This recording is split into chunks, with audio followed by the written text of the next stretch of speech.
Hello, could you hear me?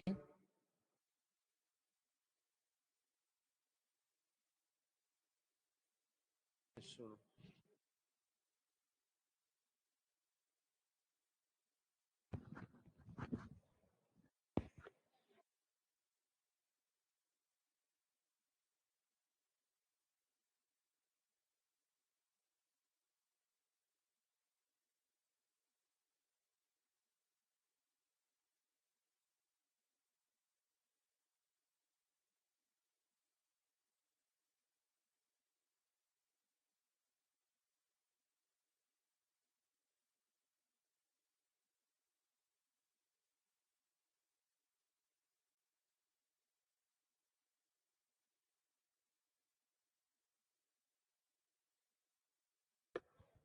Hello, could you hear me? Could you hear me? Thank you.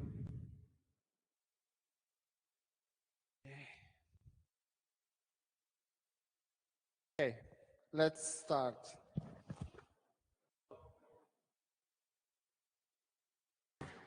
Okay, welcome to all. Good afternoon. Today the lecture will be split in two parts. In the first part of the lecture, I will present the state of the art, the problem. I formalize the problem of name identity recognition and disambiguation.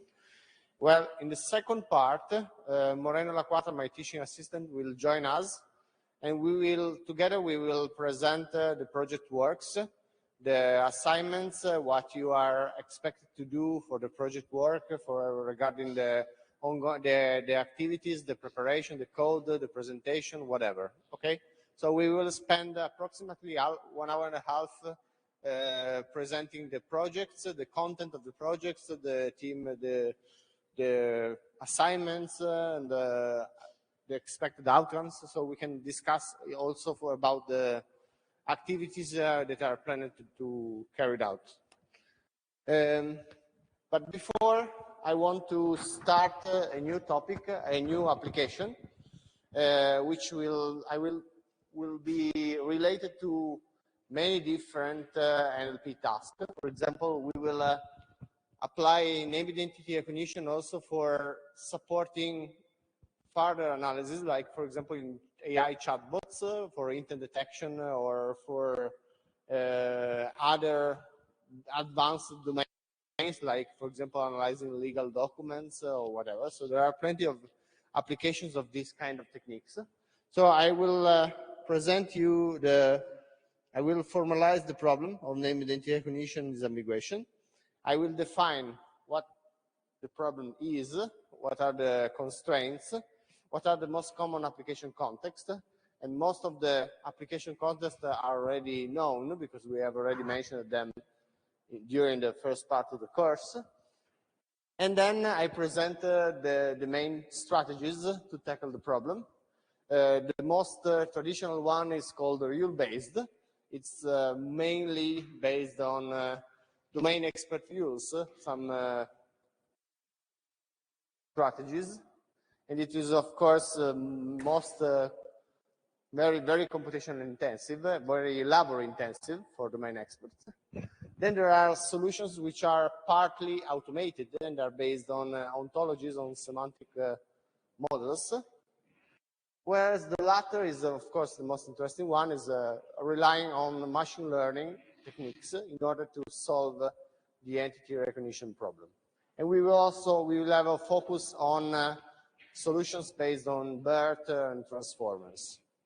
So here is an overview of the today lecture. So let's start from the introduction to the problem. We have already briefly mentioned the goal of this activity in the introduction to the course, but I want to recall it briefly. So what is the goal of name identity recognition? Given a piece of text, we would like to highlight some specific portions of text, and commonly we denote such highlighted portions as text span. So a span of text with a starting point as the starting and the end point.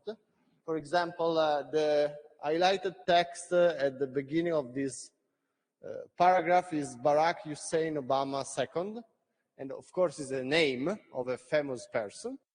And the goal of the name identity recognition is to recognize some key elements in the text, some well-known concepts that are, and the recognition of such concepts, such names, is instrumental for accomplishing a lot of different tasks, ranging from recognizing the sentiment, understanding the topic, understanding the intent of a user asking for something. So there are many different applications of this entity level information. We call these concepts as entities, and we will formalize them later on. As you can see from this picture, we highlighted different pieces of text, different text span with different colors, according to some predefined categories. So we already know that we have different categories of entities according to the type of concepts we would like to discover, to detect in the text. For example, names, dates, locations, like countries, currencies, or whatever. So there is a predefined set of entity categories, of entity labels. And the goal of entity recognition is actually twofold. First, we would like to identify those text span in the text that actually associated with a relevant entity in the text. So I would like to annotate the text saying, okay, starting from the word Barack to the word second, to the token. So we tokenize the text into words, into separate words, and we detect some highlighted text span, so the beginning and the end of an highlighted text span, which is likely containing a recognized entity. Then, at the second stage, so secondly, we classify those text span according to one of the predefined categories. So Barack Obama Hussein Obama II is highlighted as a candidate, as a potential entity at the first stage, so in the first step of the entity recognition process. Then later on, we apply a classifier. We try to classify, to automatically categorize those text span and say, okay, which of the available categories of entities is the most likely one. In this case, of course, it's a person, famous person. So the idea is to not only highlight the relevant portions of text, but also color them according to some predefined categories. We can divide this. So this is this process that I've described now is called entity recognition. Then there are two complementary steps that are commonly addressed jointly with entity recognition, and they are called disambiguation, entity disambiguation, and entity resolution or reconciliation. Okay, actually there are some different ways to denote such the latter step, but okay, the idea is the same. Okay, disambiguation is related to the fact that different concepts, different pieces of text, like for example, machine or different tokens or different pieces of different forms, multi-word forms, are potentially related to different concepts, and detecting the right concept, so the right entity to associate to a given text span, implies understanding the context of use of such a piece of text, such a text span. So, for example, we have already mentioned the example of the word, for example, cars, which means vehicles in some context, but also movie in other contexts. So depending on the context, we may associate a given piece of text, a given text span to one category or to another one with completely different meanings. So we need, in some cases, to distinguish between different candidate entities, candidate concepts, well-known objects, and this can be done only by looking at the context, the surrounding context of use of that words. The entity description can be either a single word or a text span, or for example, an anagram, consisting of 2, 3, or 4 words. Then, once we have detected the entities in the text, and we have classified them according to a predefined category, we may also would like to map each recognized entity to a unified description. Okay, and the descriptor of the entity can be reformulated in many different ways. So, for example, if you would like to refer to a given company, like, for example, I don't know, Google, okay, you may type in your description or in your textual message, you may type Google or Google Inc. or Google Company or GGL, because it is the acronym used in the financial markets, or whatever. Okay, so there are different ways to express the same thing. Different acronyms, abbreviations, or whatever kind of reformulation. The resolution or reconciliation stage aims at unifying those reformulations, those alternative versions, alternative names, and finding, let me say, the most representative one, the most popular, one that is representative of all. This is typically those that you use to refer to explicitly to that particular entity. I can anticipate you that some of the approaches I will present today, like especially the ontology-based ones, already solve the entity recognition disambiguation in one single shot, because they have already stored in a semantic model the description of the entity and the recognized name.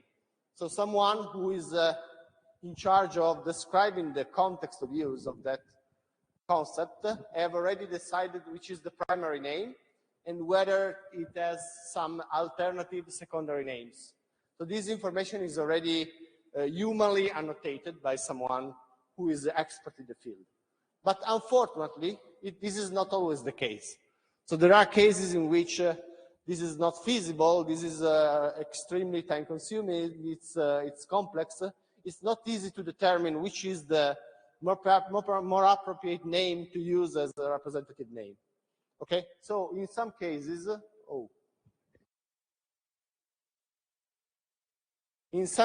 we do need some reconciliation step, which can be data-driven. For example, the most frequent one, the most popular one, that occurs many times within a predefined time window, or so on and so forth.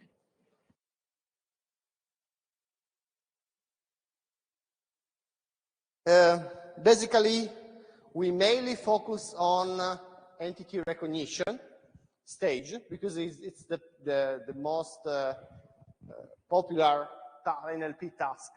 Then there are some particular cases in which we need to disambiguate the candidate entities, and we discuss the problem of entity disambiguation. And there are also some particular application contexts in which we need to solve the entity reconciliation or resolution stage. But this step is very domain dependent, so we don't go into detail about this because it's you need to customize your solution on the specific domain of application, the specific type of knowledge you are trying to model. So there is no unified way to solve this problem. Okay, what are the most common application scenario for these techniques, which are all aiming at defining some explicit semantic references to entities of the real world. So the very first example of application is very classical example of application. Sorry. Is business intelligence.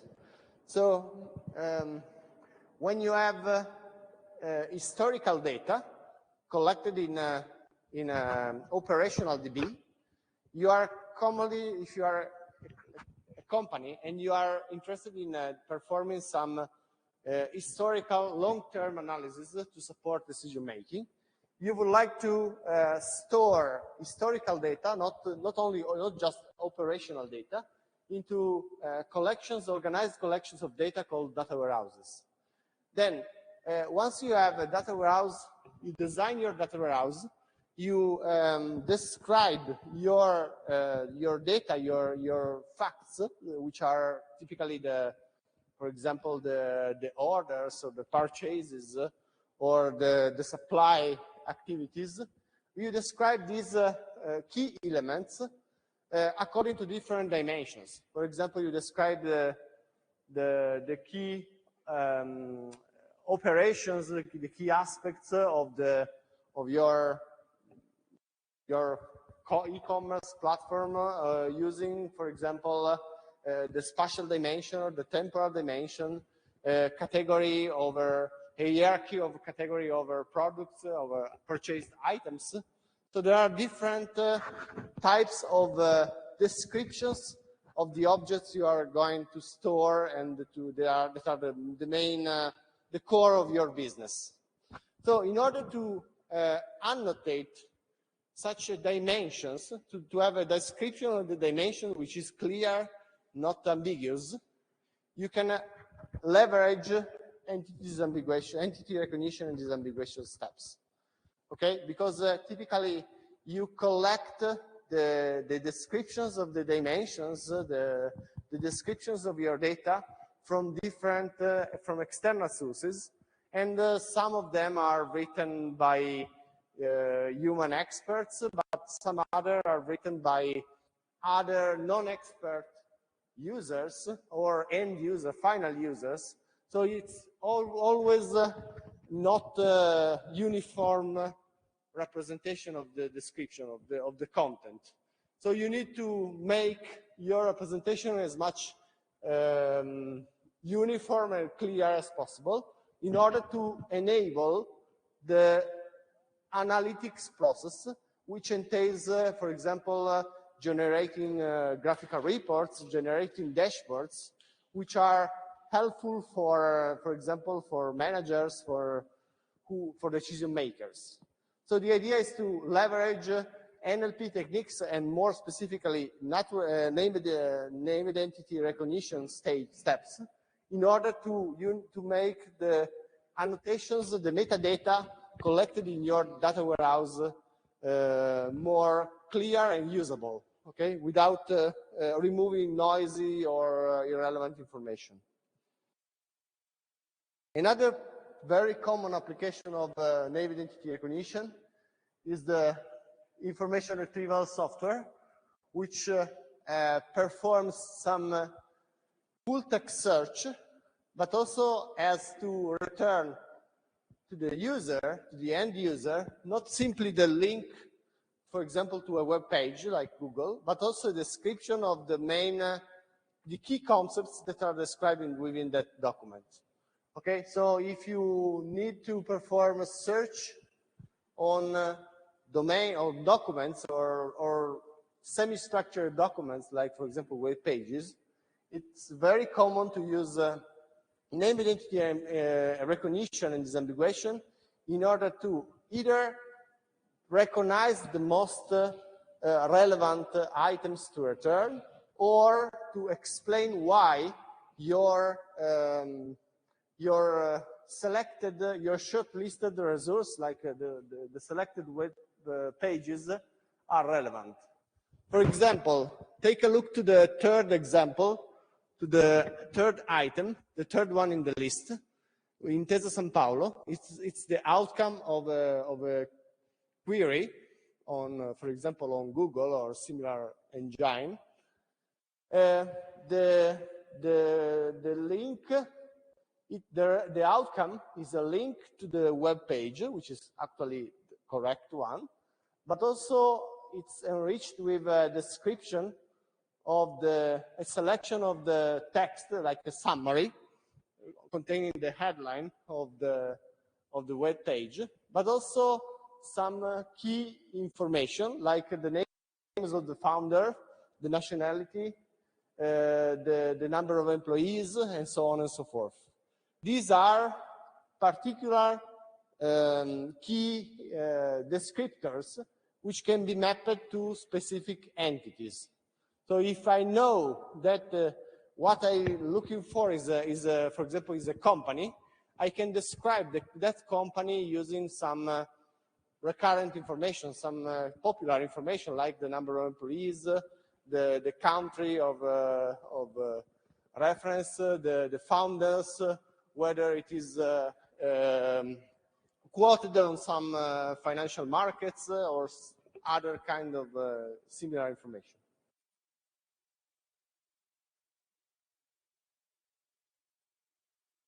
Of course, the entities can be also exploited in order to improve the understanding of the text. So, for example, if I have a piece of text, for example, I have to classify a document according to the type of content. It includes, like, for example, the whether it belongs to category news or category politics or category social or religious.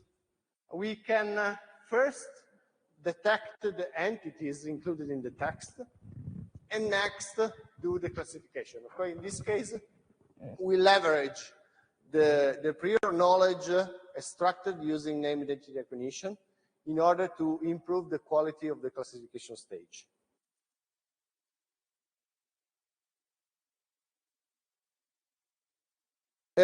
Another very common application is called intent detection. We will go through this kind of applications which are related to chatbots and conversational agents next week. So we will devote one lesson on this topic. And the idea is to have a human who interacts with an agent which is capable of understanding the request of the human and retrieving the appropriate resources and generate pertinent answers. Okay, so for example, what's the weather like in Rome? The user asks for a specific information and the system returns answers with the correct answer. So here is the example. So why do we need the name identity recognition? Because in order to retrieve the correct answer, we can process the text of the question in order to recognize what we will call entity. The entity is a description of the intention of the user, which is like, for example, getting the weather or switch on the lights or similar stuff. And the name identity recognition can be used in order to understand what the user is willing to take and also what are the main parameters, the key options that need to be selected. So, for example, if you are interested in getting from your conversational agent the weather, you may be interested in getting the weather in Turin or in Rome or in Naples. Which is the location associated with the request, this can be detected using name identity recognition directly from the question. Okay, so to recognize and disambiguate entities from the text is instrumental for solving some common intent detection and question answering problems. For example, I can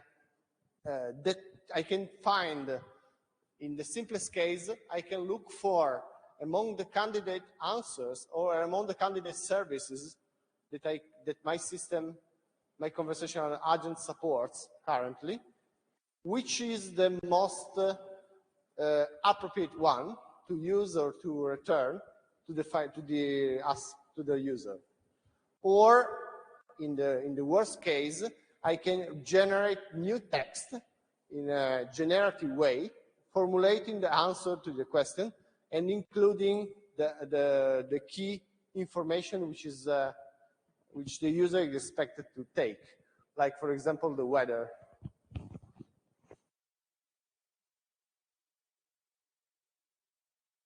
Of course, there are also approaches like, for example, summarization techniques that leverage entities in order to discover which pieces of text are relevant to a particular purpose. So, for example, if a piece of text, a long piece of text, includes many sentences, probably some of them are informative, are very informative, and are worth being included in the final summary, whereas other pieces of text are potentially redundant, are rephrases of other previously mentioned concepts, or even do not contain significant information. How to get this such an insight? We can, for example, detect the entities in the text, look at the overlap, the level of the degree of overlap between the detected entities in order to find, for example, to discover whether some sentences can be deemed as potentially redundant, or even discard portions of text which are not including any potentially relevant entity.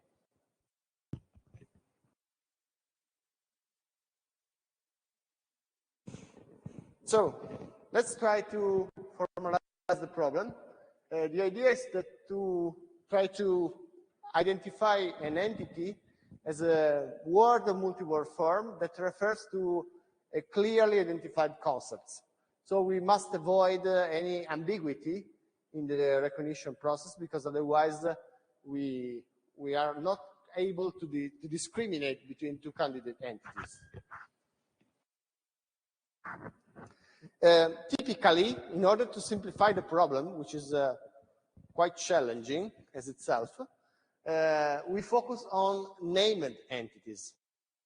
What a named entity is, it is a real world object, person or location, so something that is it can be expressed as a name. We have different types, of course, of entities, of named entities, including, for example, persons, typically famous persons, countries or regions or locations, or companies. And these are the typical concepts that I would like to detect. Because, for example, if I'm looking for the news articles that are related to a particular topic, I can describe my topic using a set of keywords, and then try to match the keywords in the query with the words that are included in the description of the entities included in the text. So if there is a match between the words of the queries and the description of the contained entities, then we can retrieve that we have a certain likelihood to get the right answer. Okay, here we have the two steps. First, we identify the text span that are likely containing the candidate entity, and then we classify them according to one of the predefined categories. The categories are always given, so we already know which are the available categories, like person, location, date, or whatever. So here is an example of outcome, which shows you that there are persons, there are locations, there are objects. Here is a list of possible categories. This is available in spaCy, which is one of the mostly used libraries that you have already seen in one of the in-class practices, and even in the lab, so you should already know this. These are the examples of categories, predefined categories, so not customized one. If you take a look to this, if you read this short piece of text, you can try to guess which are the contained entities. Please try.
Have you completed the task?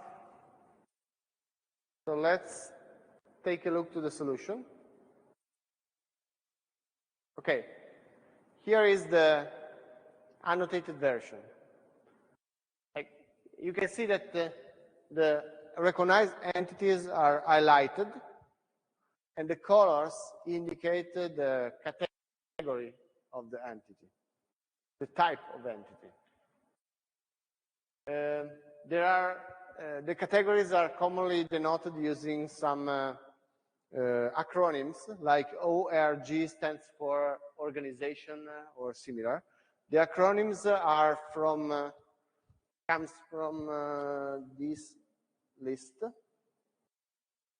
Okay, for example, GPE stands for countries, cities, and states, and so on and so forth. So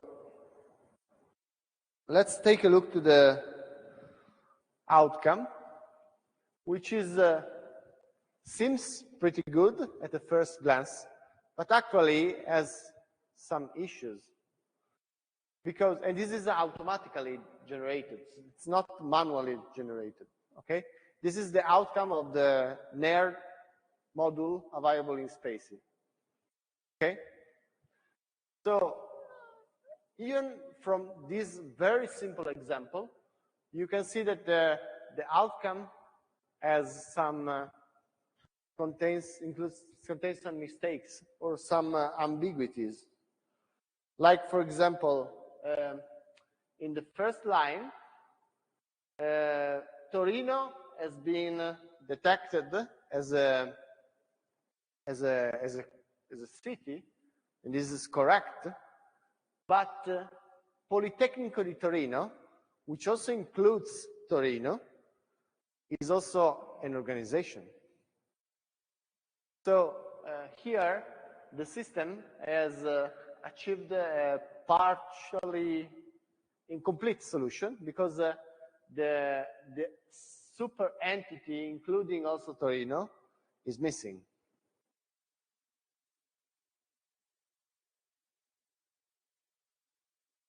Here, the date 1859 is missing. And here, the text span in the last line, industrial design, was correctly labeled as an organization, because it is actually an organization. But what is wrong is are the delimiters of the text span, because actually the text span should include also engineering and architecture and industrial design. So it's not correct the begin and the end. The end is correct, but the beginning of the text span. So as you can see, not all the annotations are perfect. So you may encounter problems in detecting the span of text highlighted and also in classifying the text span. Of course, if you incur in some errors in the first step, in the definition of the identification of the text span, then of course this affects also the classification stage, of course. Please.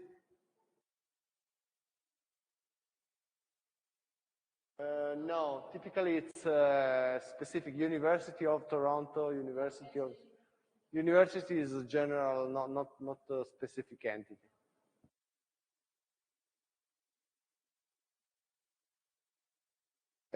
Typically, the knowledge related to a particular domain is stored in a so-called semantic model.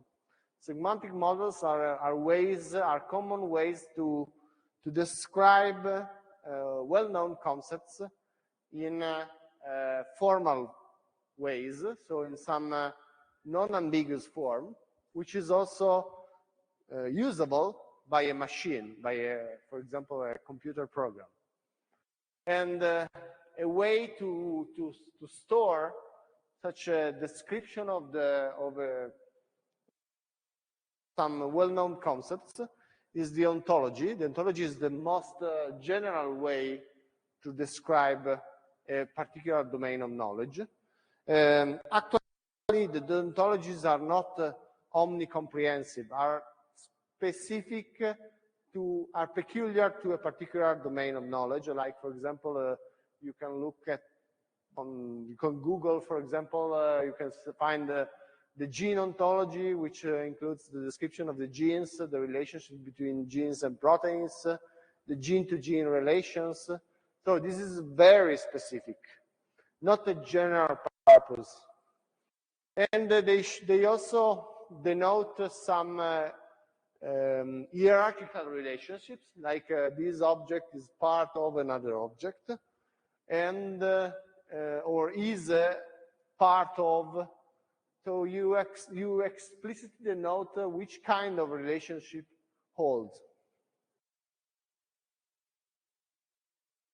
Actually, the way how to properly describe some non-ambiguous concepts is a well-known problem, which is not specifically, not only related to NLP. It's a more general problem. So getting a common meaning in semantic technologies is a well-known problem, which is mostly addressed by the so-called semantic web area. Semantic web is a definition that comes from the World Wide Web Consortium, where the goal was to make internet data machine readable. So they start from web data because they have huge volumes of data. They have data that are not structured. They lack of metadata. They lack of descriptions. So it's the web content is mostly ambiguous and not well clearly described in formula. So they made an effort in order to try to standardize the domain of knowledge, getting some non-ambiguous descriptions of some specific domains, and a way to query such semantic models like the ontologies. Ontologies are formal descriptions or concepts and concept relations. So, you know, once you have modeled in an appropriate way all the concept properties and relations, you can query the data as like querying a simple relational database. So there is a query language called SparkQL, which allows you to query directly an ontology to look for example, the properties of a given entity, the description, the name, the alternative names, or the relations between between a pair of entities. So this kind of information. Why is it relevant to our purposes? Because we can leverage existing ontologies in order to solve the name identity recognition and disambiguation step. Okay, so if a name identity collection is stored in an ontological model, okay, we are done because we have a very good knowledge base, and we can leverage such a knowledge base in order to improve the effectiveness of our approach. So the idea is to get the data, which can be also in various forms, tables, graphs, documents, get a standard formal description of the underlying concepts, and also query, visualize, and provide end users with a variety of applications on top of the semantic models. So in this case, under this perspective, NLP applications like name identity recognitions are applications on top of the semantic models. But as we can see, we will see later on, we would like in a recent NLP application, recent NLP pipelines, we would like to not rely necessarily on ontology-based models, because the viability of these models is very critical. So in most cases, you don't have sufficiently detailed ontological models. Building an ontological model from scratch is extremely labor intensive. You don't have sufficient annotations because, for example, the descriptions of a concept are available only, for example, in English, are available only for a particular scenario and not for all possible cases. So the inherent complexity of the NLP problems calls for new, more advanced solutions like using machine learning and transformers to solve in a more flexible and general way this problem.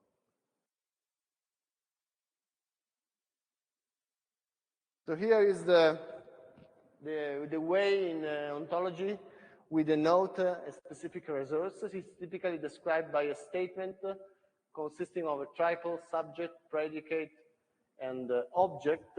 And the subject is actually the resource. The predicate indicates a relationship between the resource and another object.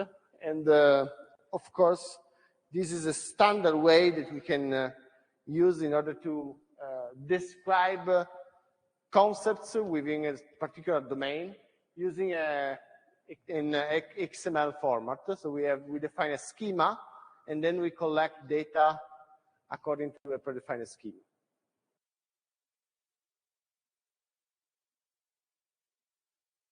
So here is an example.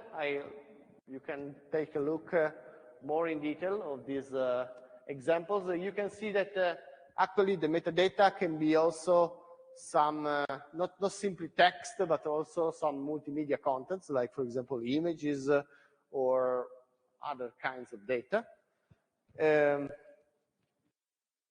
We will see some examples of ontology models in a few minutes when we talk about ontology-based NER. So the keywords describing the ontology are the classes or concepts, which are the main, which correspond to particular specific entities. The individual are the instances, like, for example, University Torino of Turing is an instance of a particular general class. A relation is a connection in a graph, in an ontology graph between two entities. And there are links to external sources and so on. So actually, the full description of an ontology is quite complicated. So I don't want to spend too much time. You can please read through the description of each of the components of the ontologies. It's not very complex to get the meaning of each element. These are ways to formalize the descriptions of the concepts that we will detect in our source text. So, for example, here we get two entities like Bob and Mona Lisa, which have some properties. For example, the Mona Lisa as a creator, as a title, as a subject, and is a topic of interest of a particular person who is in touch with another person, and so on and so forth. So you not only, if you have an ontological model, you are not only allowed to query the data, but you are also allowed to do reasoning. It means that you can formulate some complex statements based on the connections in the graph. Like, for example, Bob has a particular interest of a picture, who has a particular creator, and so on and so forth. The main problem, the main issue we have to tackle is that in most cases, ontologies are not available at all. So we don't have such a detailed description of the real world.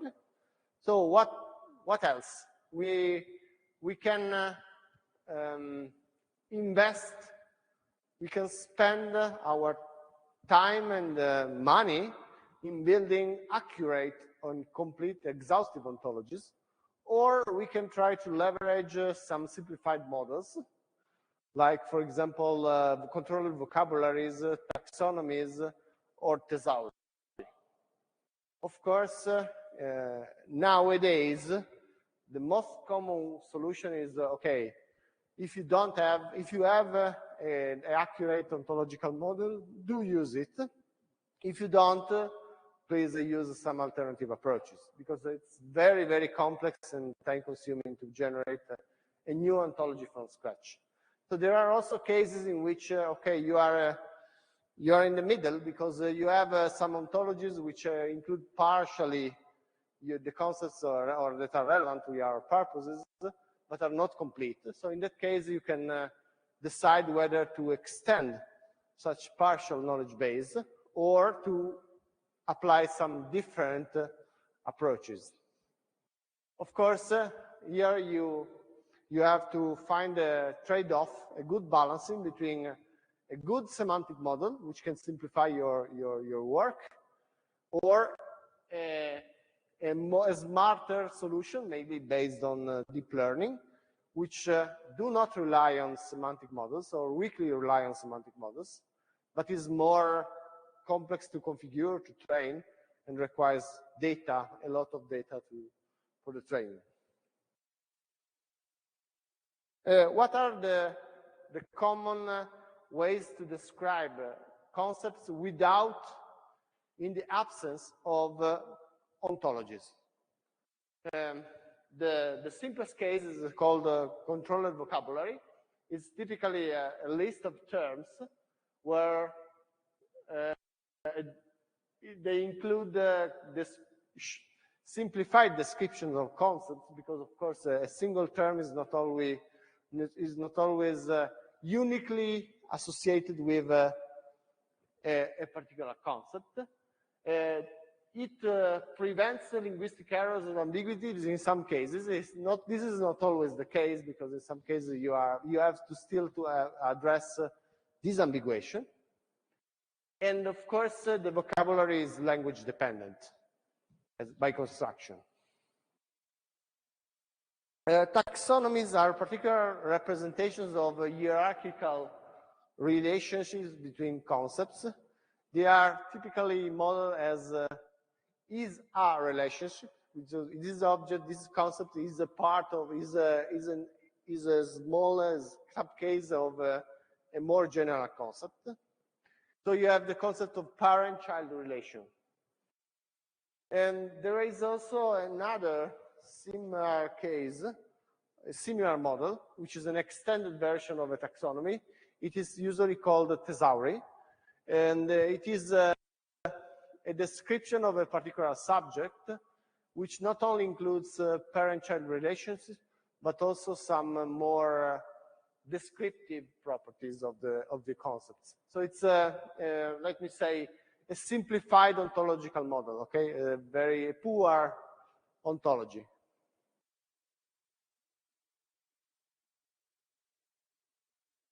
Okay.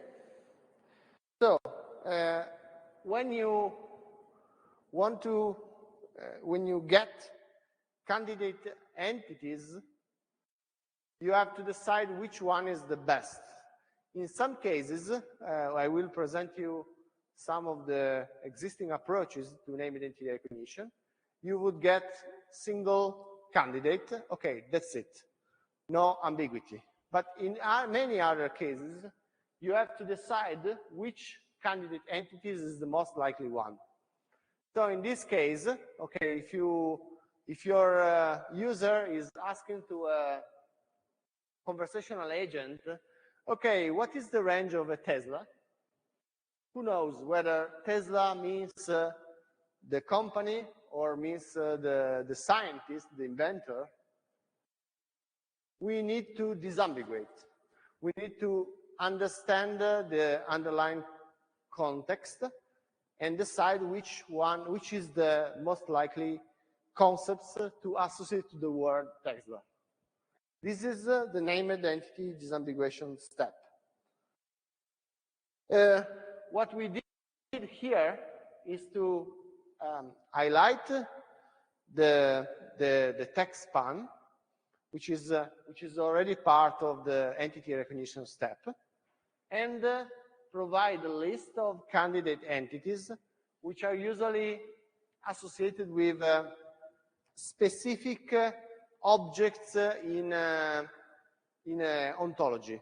The notation here called wiki something is an abbreviation indicating the reference, the explicit uniform resource locator of an object within a well-known ontology called Wikidata. Okay, so this is just an example, of course. Among the list of candidate entities retrieved by the name identity recognizer, so at the previous step, we would like to decide which one is the best.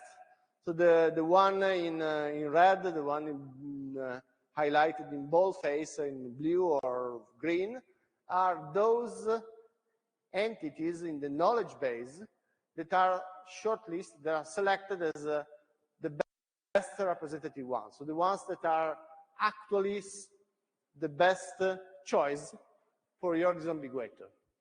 Okay? So the outcome of the name identity recognition step is a list, or is an annotated text with highlighted text span, and the list for each highlighted text span, a list of possible candidate entities. Then the disambiguation step typically ranks the candidates and returns typically the most likely one. Okay, chooses which one is the best option. So the approaches we can adopt in order to tackle the name identity recognition process are mainly three. The first one is the most traditional one, is called the rule-based name identity recognition. The second one is called ontology-based, and it relies on ontologies, okay? And the third one is machine learning-based. Machine learning means whatever kind of machine learning models. Start ranging from simpler classification models like Bayesian models or whatever, and moving to more recent sequential models, including transformers.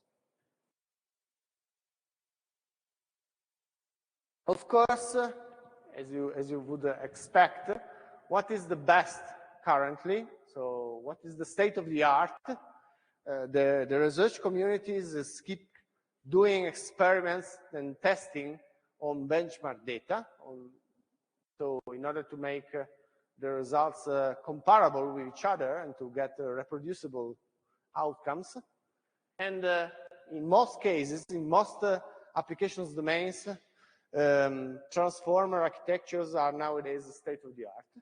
But we have some cons, because the main disadvantage of this approach is we need computational power, we need resources in order to train, and we need a lot of training data. Okay, it's not always affordable in specific domains to get GPUs for training of deep learning architectures, and it's not always the case that we have sufficient data to train deep learning models. Okay, so it's not always, why do we know, we should know what are the alternative approaches, the alternative options, because in some particular cases, in some challenging cases, in options where like rule-based or ontology-based are still a state of the art, because they are the only viable options. So there are no alternatives, okay? So in a nutshell, the approaches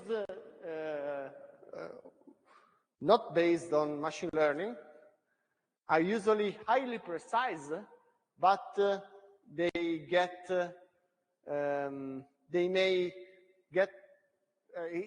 yield a low recall, because when they detect a pattern in the data, they are usually right, because the pattern description is very accurate, but they miss a lot of potentially irrelevant text span. So they have high precision, but relatively low recall. They require a significant human effort in designing, configuring, and customizing your systems. They are very domain dependent, so they are not portable, easily portable to other domains, because they are customized. And their preparation, testing, and development is extremely time-consuming and labor-intensive. Conversely, machine learning-based approaches tend to have higher recall, sometimes a lower precision, but it depends, of course, on the cases. They require a lot of data. They minimize the effort of the human expert, and this is a good thing.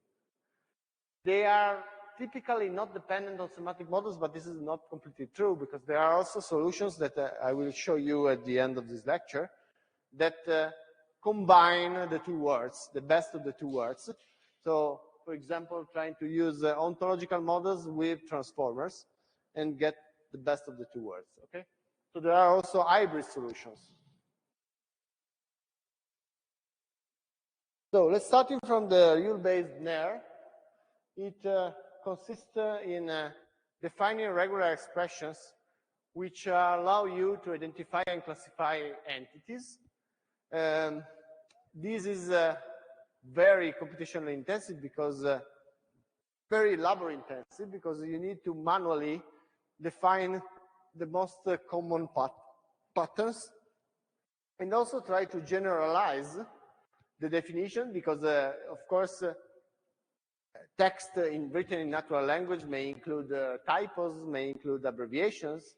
So there are many different ways to express the same thing.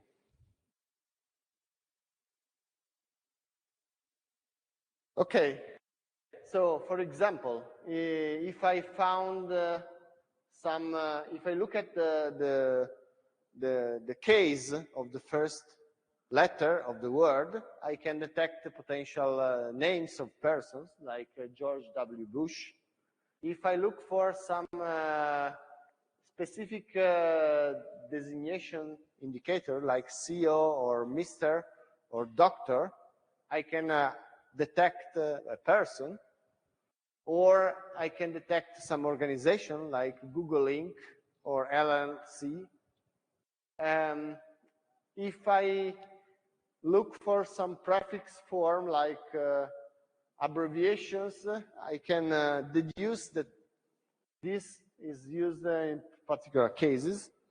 But of course, the number of possible cases is extremely huge. So it's unfeasible to cover all the possible cases.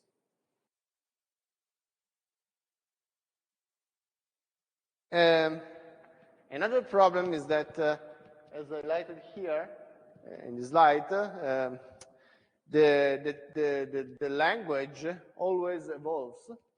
So you have to keep updating your Bayes model, because there are new forms of new expression forms, new names, new ways to type. Like, for example, think about social networks or chatting. So the way of writing and the way of expressing is the expressions are completely different. So what holds from a syntactical point of view when analyzing text 10 years ago does not necessarily hold now on real data. You can define regular expression using some common tools. So the way to handle a regular expression is very straightforward, so it's not particularly complex. You can find some documentation in the reference in the slides. Like, for example, if you use this notation, you can denote, for example, the beginning of a string, the inclusion of a letter, the inclusion of a vowel. So you can formulate your expression in a potentially general way, but still you are not capable of detecting all the possible cases, because it's pretty unfeasible. So here is a list of detailed rule-based expressions. So I don't want to waste time reading. So you can take a look to this and try to understand. It's very common to also in programming languages to use a regular expression in order to define some particular fields. Like, for example, how to define a telephone number using a regular expression. You try to match some particular expression forms, and you still miss something, because of course you are not capable of handling all the possible exceptions. So your system may get a good precision, but may yield also a poor recall, because you miss some positive cases.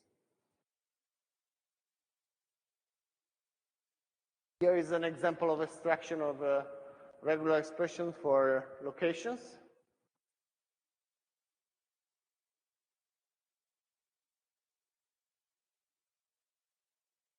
Capitalization is another commonly used property of the text in order to, for example, to split sentences, to do sentence tokenization, but also to detect proper nouns or named entities. So it's a common way to address the issue, but it's still not perfect, because, for example, proper nouns have multiple variants. Proper nouns can be also ambiguous, so you may misunderstood the meaning of the text, like Santa Pazienza it could be a name and surname, so who knows whether it is actually a proper name or not, or just an exclamation, what is not actually a name. So in some cases, you need for ad hoc resolution step, not only because the recognition step is suboptimal, but also because you don't know exactly which is the correct way to express a given concept. So if you don't have a ground truth, a reference, how to indicate exactly that name, so it's difficult to choose which is the right way to express.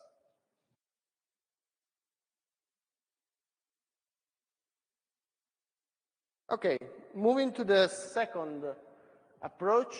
The second approach relies on ontologies.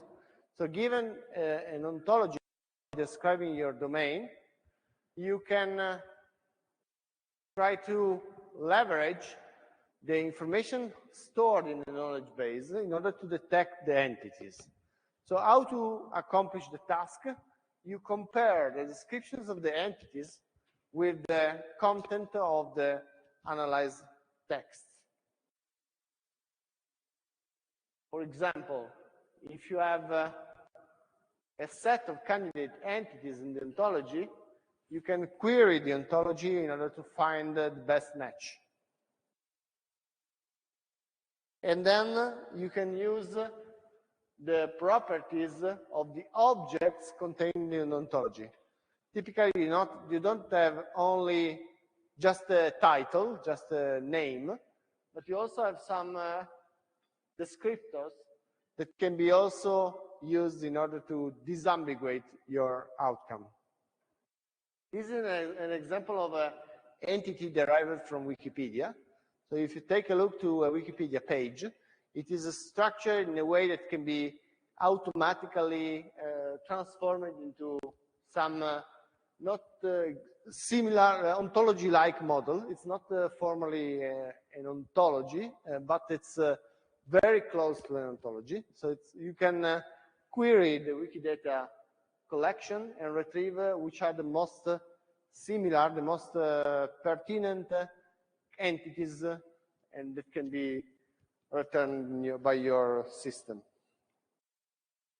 And there are also some semantic collections of objects which have been derived from Wikipedia and also from other sources, like, for example, GeoNames is a collection of geographical locations with coordinates, with annotations.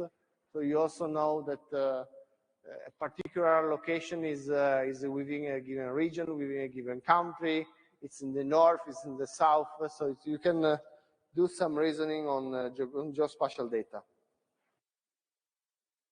These are the entities that can be recognized using this ontology, which are most of the commonly used ontologies. Here is another example called DBpedia, and it is an effort of the community to merge many different entities from the Wikipedia knowledge base. And they've also verified that the content is actually correct, because, of course, if you rely on a wrong model or misleading model, your name identity recognition fails. So they have designed also a server, so you can connect to the server in order to retrieve the appropriate answers. Another common way to solve the name identity recognition using ontology is to use the name natural language processing toolkit, the NL called NLTK. It is a platform that is available for Python programmers, and it includes also some classifications of objects. One is very popular, it's called WordNet. And you can, of course, use it for classification, for tokenization, for parsing, and also for name identity recognition.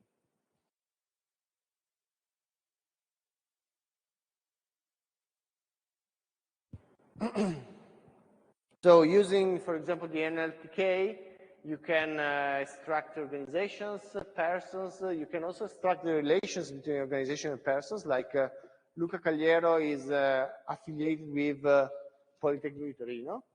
And this is an example of outcome you can achieve using this such a open source library.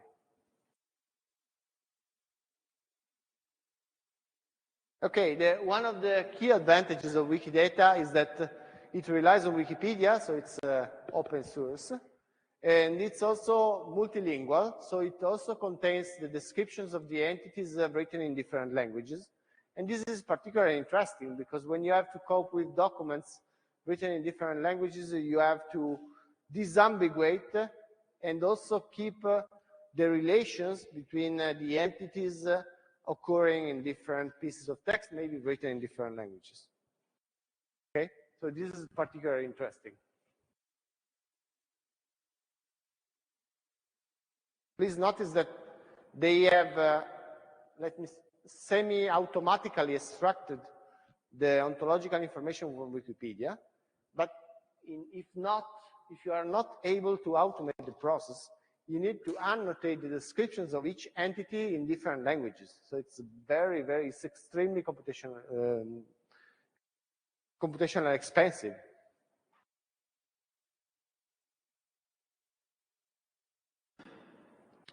Okay, here is the organization of the structure. So the idea is to get a name identity recognition tool which interacts with some ontological model or service, providing access to the available entities. You have to, of course, to properly query the ontological model. And typically the queries are not simply an exact match query, but are approximate match, because typically you're not sure that the description in the ontology matches exactly the content of the raw text. So you need to do some pre-processing, or either you can estimate the similarity between a piece of text and the similarity between the description using some edit distances.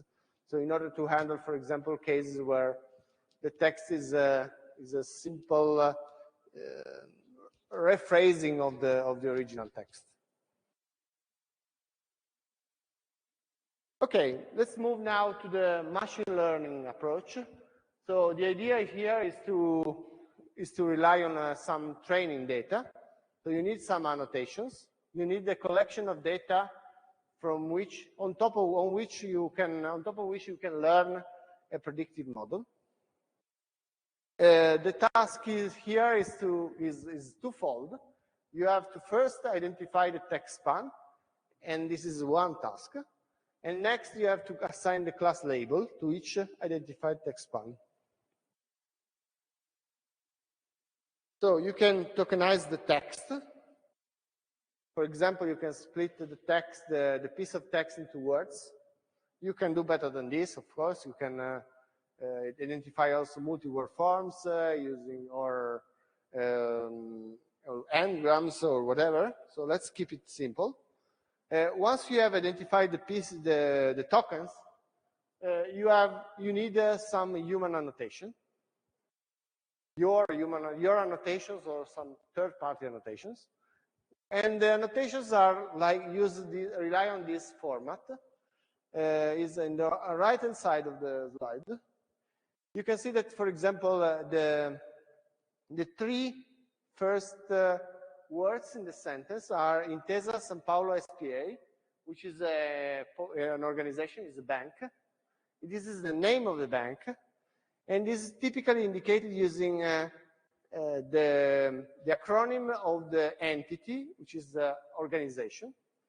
And we use B stands for begin. So this is the begin of an organization entity.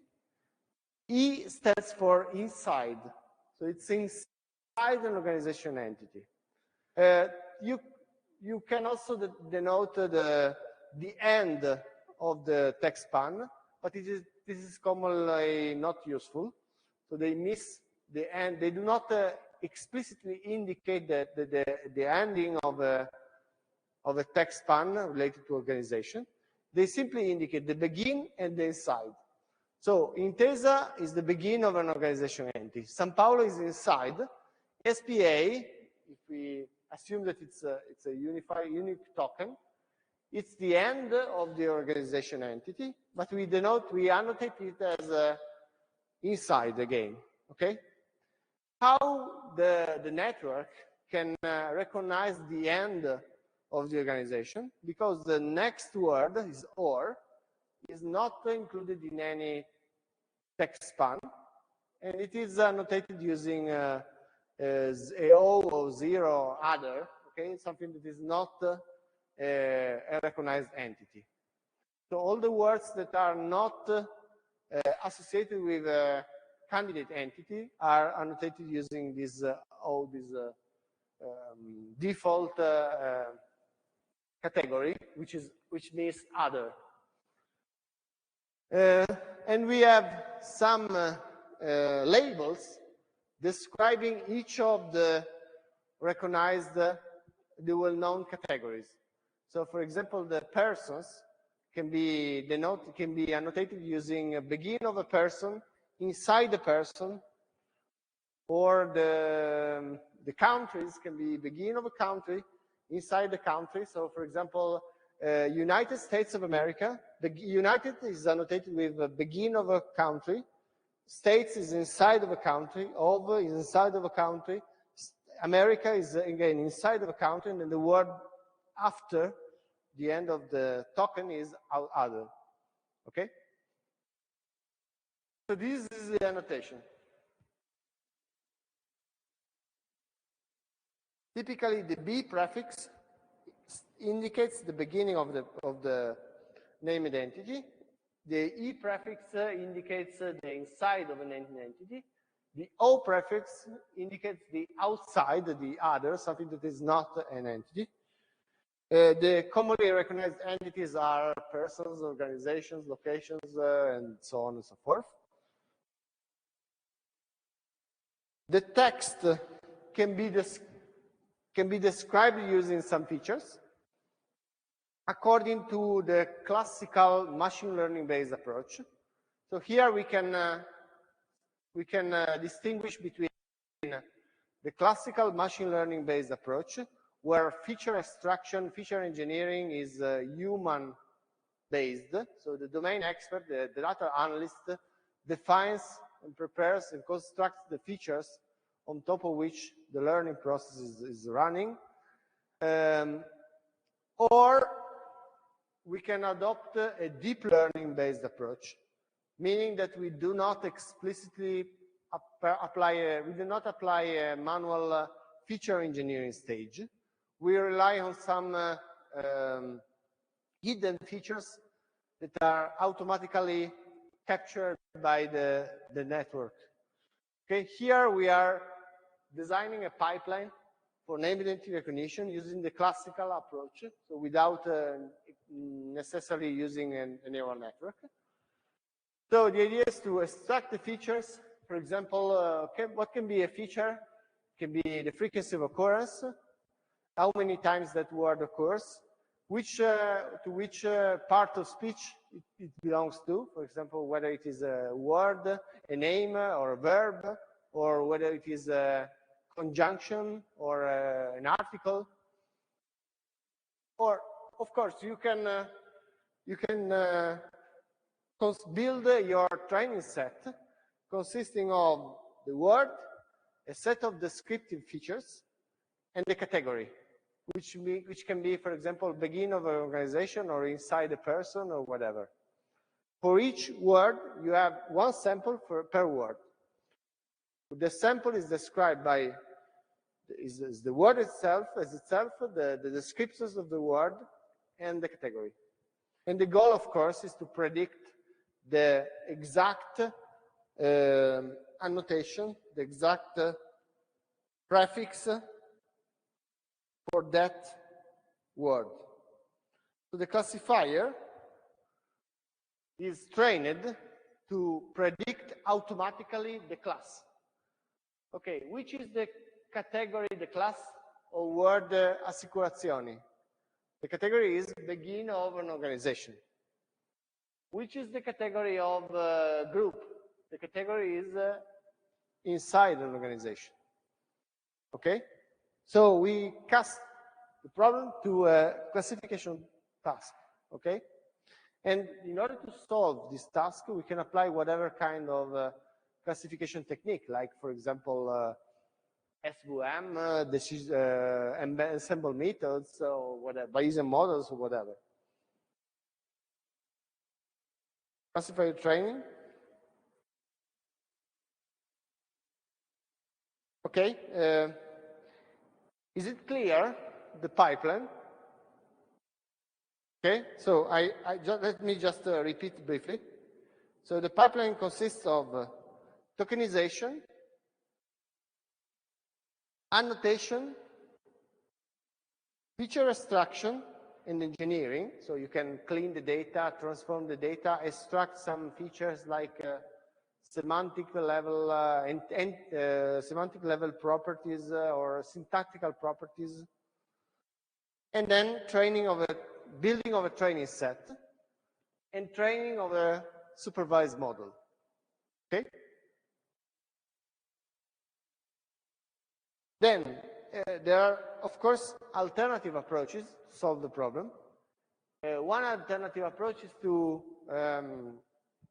to consider the sequential nature of the text, because until now, in our previous representation, we neglect the fact that text appears in a row, one after the other. The words are one after the other. So these are samples. We disregard the order of appearance of the words. Whereas in a sequential model, we take the order of appearance of the words into account, okay? And train a model to predict something on top of a sequence. So we leverage the sequential nature of the text. And typically what we do is to describe the context of use of a word using a sliding window. We have done this many times in this course. So we train a model, which can be, for example, a recurrent model, and classify the tokens independently, but also considering what, for example, what comes immediately before in the sequence. So you keep the order relation of appearance of the words.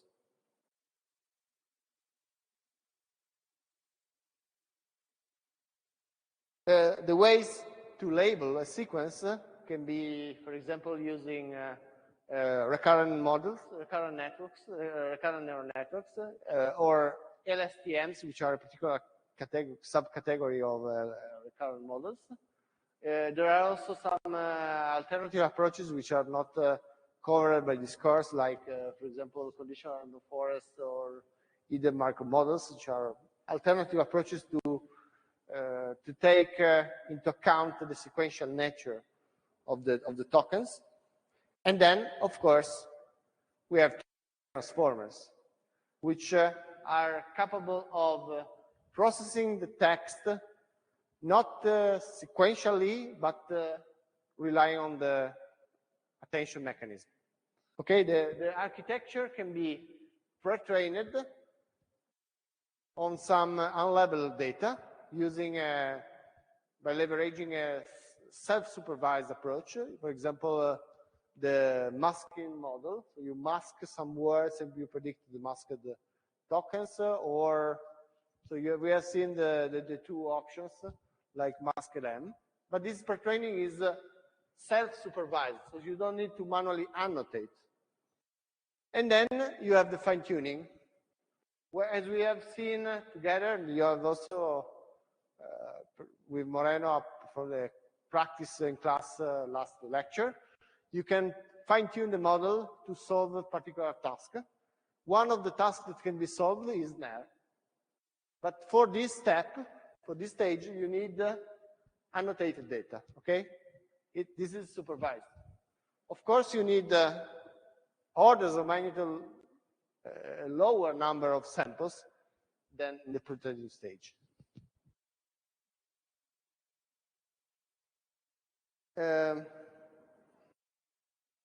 Okay, the last but not the least approaches presented recently in a top conference of NLP is called LUC and stands for Language Understanding with Knowledge-Based Embeddings. The idea was to combine the use of embeddings, or contextualized embedding, with the use of entities detected by a parsing model. So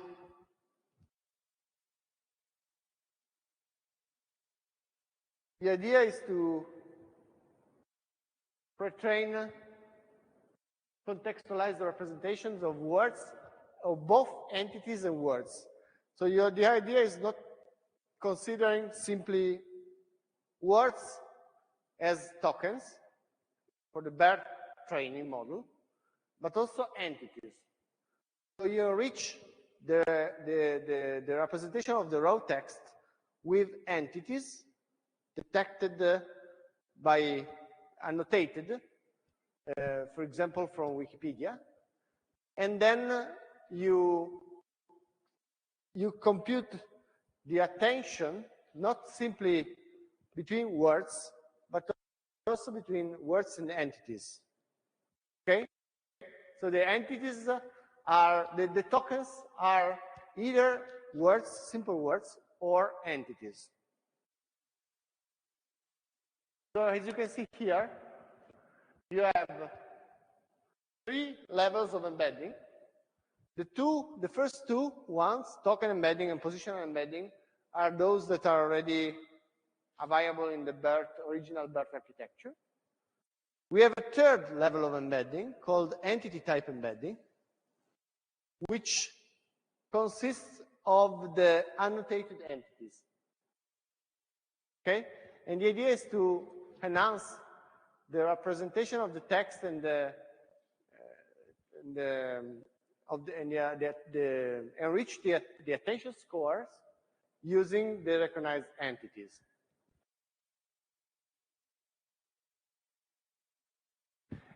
In the self-supervised training, you have to, for example, mask part of the text, like a word is masked. A token, second token is one of the tokens is masked, and then you try to predict. Here, you not only predict masked words, but you also predict masked entities. So the entities, the annotated entities, are treated as words, as tokens. Okay? And you have a representation here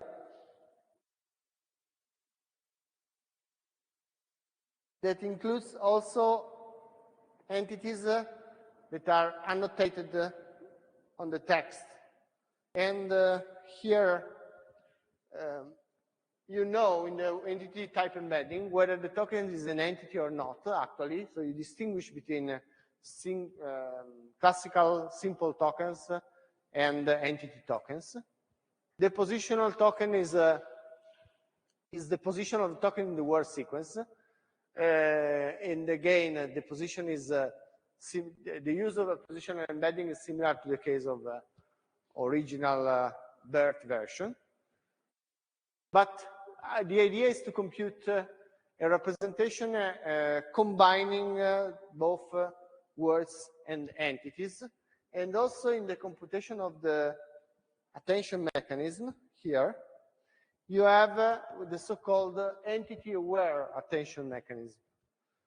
Okay, so as you can see here, you relate tokens not simply with each other, but also with, for example, word tokens are related to entities as well. So given an arbitrary token consisting either of an entity or a word, you compute the entity embedding, or by doing some products of methods like this in this formula. So the formulation is just a simple extension of the original attention mechanism used in BERT.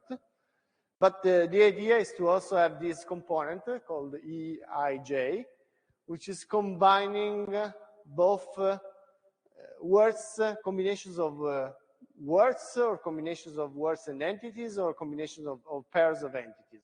So it basically considers 4 cases where you have xi and xy, which are both words, simple words, like in BERT. You have combinations where one of the 2 tokens is a word and the other is an entity, or the reverse case. Or even the case is the third one, the fourth one is where both tokens are entities. This is the representation, the computation of the attention score by also considering the entity, the presence of entities in the text.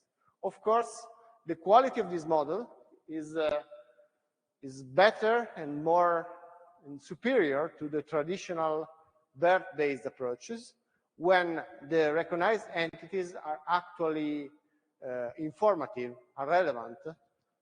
Okay, so it's not obvious that including entity embeddings is always beneficial, because in some cases entities, the annotated entities can be also harmful. So you have to empirical test and compare the performances of Luke with that of some baseline BERT-based approach, and see whether, in which cases, the annotations, the entity level annotations, are actually worth being included. Because, of course, annotating text with entity is an extra work, so it's not free of, it's computationally and memory intensive, so you need to be aware of the cost, the extra cost you have to consider, you have to add when you compute these kind of models. But this is probably the most advanced, the most effective approach until now. So it's 2020, so it's quite recent, and it's on benchmark data. It's the best performing architecture for solving the neural net, the name identity recognition. Do you have questions?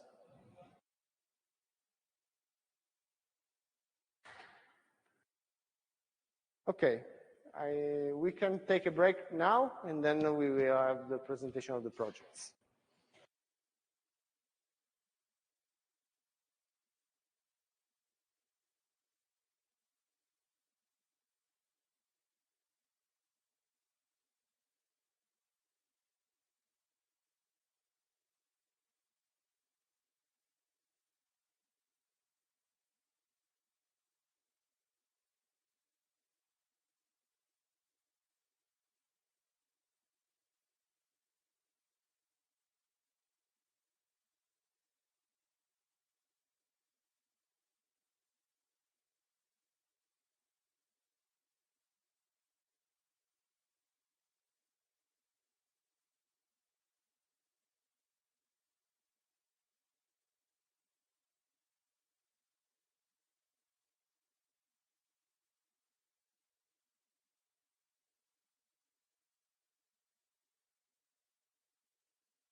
Okay, let's start.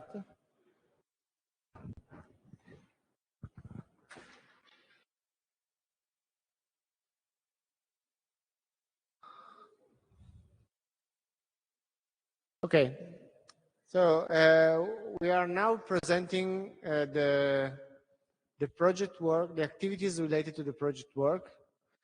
So we have some slight modifications compared to the previous year. So let me just describe you what are the steps, the aims, the methodologies to prepare the work, to do consulting activities, to submit your work and to evaluate. Okay, and then I will leave the room to Moreno Napata, who will present the topics of the projects and what are the papers we are covering the baseline method that you have to extend. So first of all, the exam is divided in two parts. So there is a written test, with maximal 22 points, and it consists in theoretical questions related to all the topics covered in the course. It includes both closed and open-ended questions, and also some examples of pipelines. We will do some simulations and examples during the following lectures. So today we don't focus on the written part, which will be covered by the next lectures. I don't want to go into detail about this now, because I would like to focus on the second part of the exam, which is the group projects, which is evaluated up to 10 points. So you can get 10 plus 22, 32 points, which means the maximal grade. Of course, as you can see from the partial scores, you can pass the exam even without the project work, but this is strongly discouraged. So we will strongly recommend you to participate, to join a team and do the project work, because we think that knowing the theoretical concepts is not sufficient to be a good data scientist. So the practical aspects, the empirical activities, doing tests, playing with the data, configuring the systems is crucial for getting your fundamentals of this system. Also to see how to put into practice what you have learned in theory. So it is not mandatory, but strongly recommended. So you have to join a team. The teams will consist of 2, 3, or 4 persons, students. We have some exceptions. We will try to discuss them later on. So the expected number, the expected size of a team is 3. Then we have some flexibility. You are expected to submit a report with the description of your work through the didactic portal. There is a section called Elaborati, on which you can click and submit your work. And please, once you will submit a project, the script with all the necessary material, please send us also an email so we know that you have uploaded the project work. Once we receive a submission of a project, we will look into the content, not simply the text. You have to prepare a simple textual report describing your own solution, describing the data and your own solution, but also the code. So you have to prepare a separate repository which is linked into the report, including the code, the procedure to replicate, to reproduce what you have done in the experiments. So a clear description of how to replicate the results that you have achieved and described in the report. The reproducibility of your work is subject or is under evaluation, is also subject of evaluation. We will look into the report and the code, and then we will set up an appointment, typically the week after. At most 1 week, we will set up a meeting, which can be virtual meeting or in-presence meeting. It depends on the situation, but all of the team members must be present to the discussion. Because what we will have a discussion, a brief discussion of the solution. We will, if you are allowed to present briefly your solution, describing each of the aspects. Each of the members of the group have to present a part of the project, so not one leader who is speaking and all the other are listening, okay? Every component of the group, every team member has to present part of the work. And then we have a discussion, a short question and answer session. And finally, we will get the score of the project, which include, of course, which consider both the report, both the code, the quality of the results, and the discussion as well, okay? The final score will be up to 10 points, and once you get that score, you can add that points to the points you get from the written test. So, for example, if you get 10 points, you can sum that 10 points to the written test. And at the end, the final score will be the sum of the points of the written test and the points of the group project. Now, we schedule the written test during the official exam sessions. We have official dates on which the exam will take place.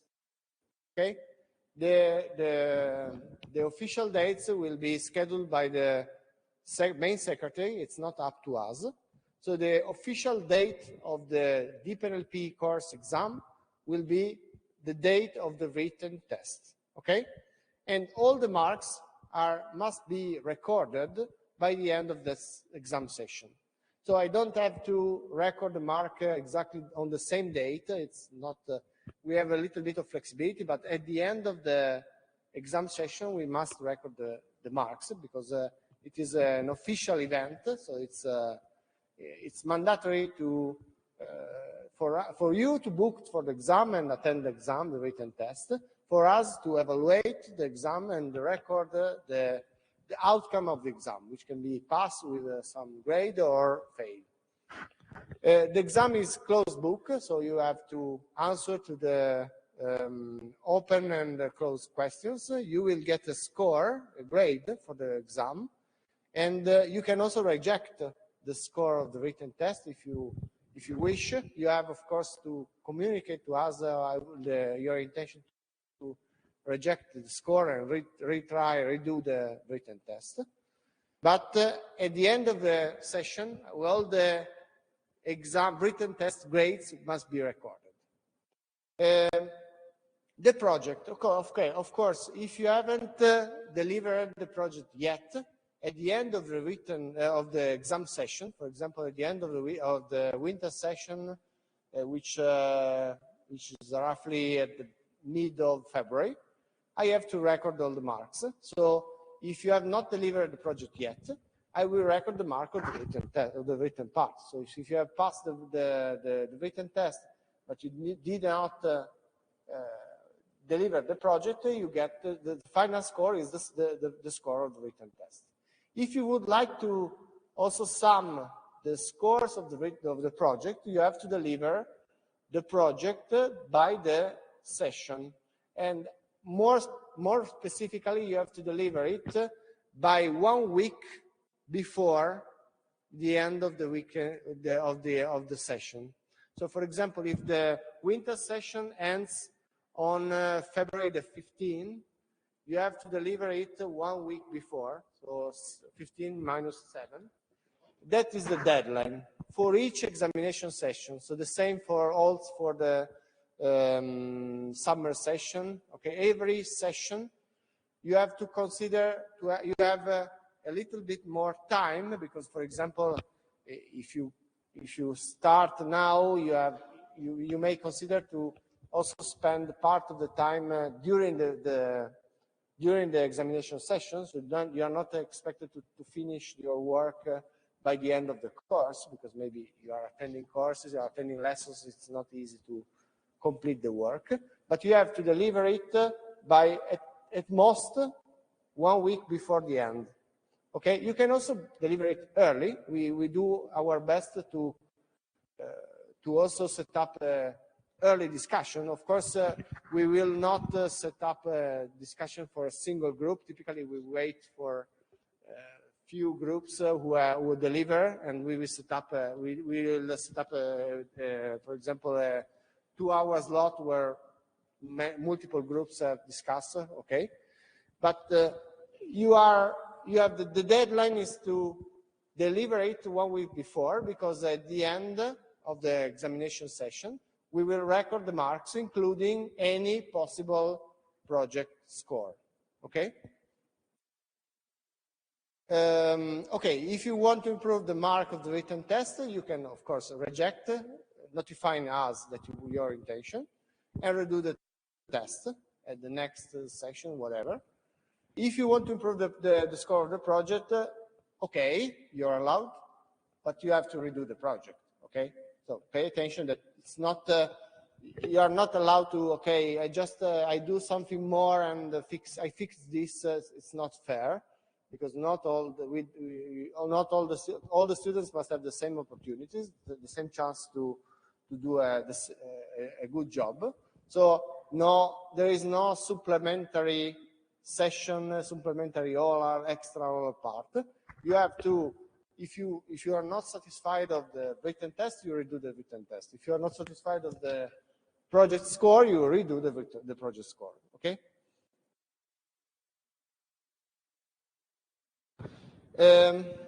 For the examination, okay, you have to send us an email once you deliver the project, so that we know that we have some projects to be evaluated, and we will set up, we will send you an email, okay, we notify, okay, we have received your submission, we will let you know as soon as possible the exact date and hour of the meeting for the discussion. The discussion will start with a presentation of the team, a brief presentation. I start from this. I have a slide on the presentation, so okay, here. Okay, the group discussion typically lasts approximately 15-20 minutes. You have a presentation of 10 minutes, so you have to divide your presentation among the team members, and each team member has to present part of the work, and then we have questions on both the presentation and the report. All the members will be involved in the discussions. So, of course, if there are teams who are larger, so have many members, like 4 members, maybe it lasts a little bit more, but not a long oral discussion, okay? Because most of the evaluation will be on the delivered code and report and results. Okay, let's move back to the activity. Okay, today we will assign you the project work. You can deliver it whenever you want, even after the winter examination session. So you can deliver it in March, you can deliver it in April. Please decide with your team, you try to plan to schedule the activities, because of course if you are not willing to deliver it, whereas another component, another group team member wants, you may have problems, because one would get the grade for the session. So you have to agree on a possible date of submission, also to schedule the participation to the written part.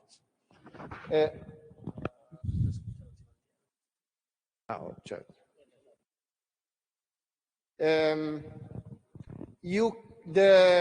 project score can be kept, is valid until the end of the academic year. Okay? So if you deliver the project now, but then you would like to attend the summer examination session, you deliver the project now, you discuss the project now or in the few weeks, in the next weeks, but then you can attend the written part of the exam in summer, and then at the end of the summer examination session, we will record your grade, including the score of the project you achieved now. So you keep the score of the project, which is like an homework. Okay, it's very, actually not something more than an homework, but the idea is you have the possibility to deliver it now and add it later until the end of the official academic year. Okay, because we have multiple examination sessions. The last one will be next September. And then, of course, if you don't pass the exam, of course, we have new edition of the courses, so you have to, of course, redo the project. Conversely, the mark of the written part will be recorded by the end of the examination session. So we cannot keep the mark of the written part because it's illegal. Okay, it's not. We are not allowed to keep it after the end of the examination session. Okay, so we will record the mark of the examination session of the written part, whether it is rejected or you would like to redo it, but you have to record the mark at the end of the session. In order to plan to do the activities related to the final project, of course, you have to work on your own or work together on the project. We will set up specific dates for consulting, where the teacher will be in class and available for answering questions, for discussion. There are specific aspects that are commonly object of discussion, like, for example, a matter of discussion, like, for example, which extensions, which directions should I follow, which are the most promising strategies. Am I right to adopt this pipeline? Which library should be preferable? These are the problems are typically related to the understanding of the assigned baseline paper, or recommendations on which methodology apply, how to do the experiments, how to design your solution, how to summarize the results, how to interpret the results. These are subject of discussion during the consulting project. Of course, if you have some critical issues and you are not, there are no scheduled consulting meetings close to the current date, you can send us an email. We try to set up a meeting or a call to solve the problem as soon as possible. So we are not, of course, available tonight from the morning to the evening. So you need to be a little bit flexible. But if you have problems early, please notify them, and we try to solve the problem as soon as possible.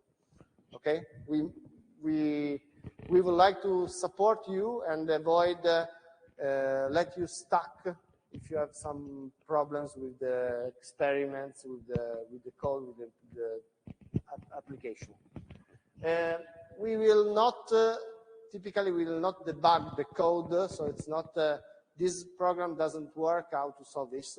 This is you are the last year of master degree courses. So it's not the purpose of the consulting is not on software debugging. The purpose of the consulting is how to design a machine learning pipeline using for natural language processing.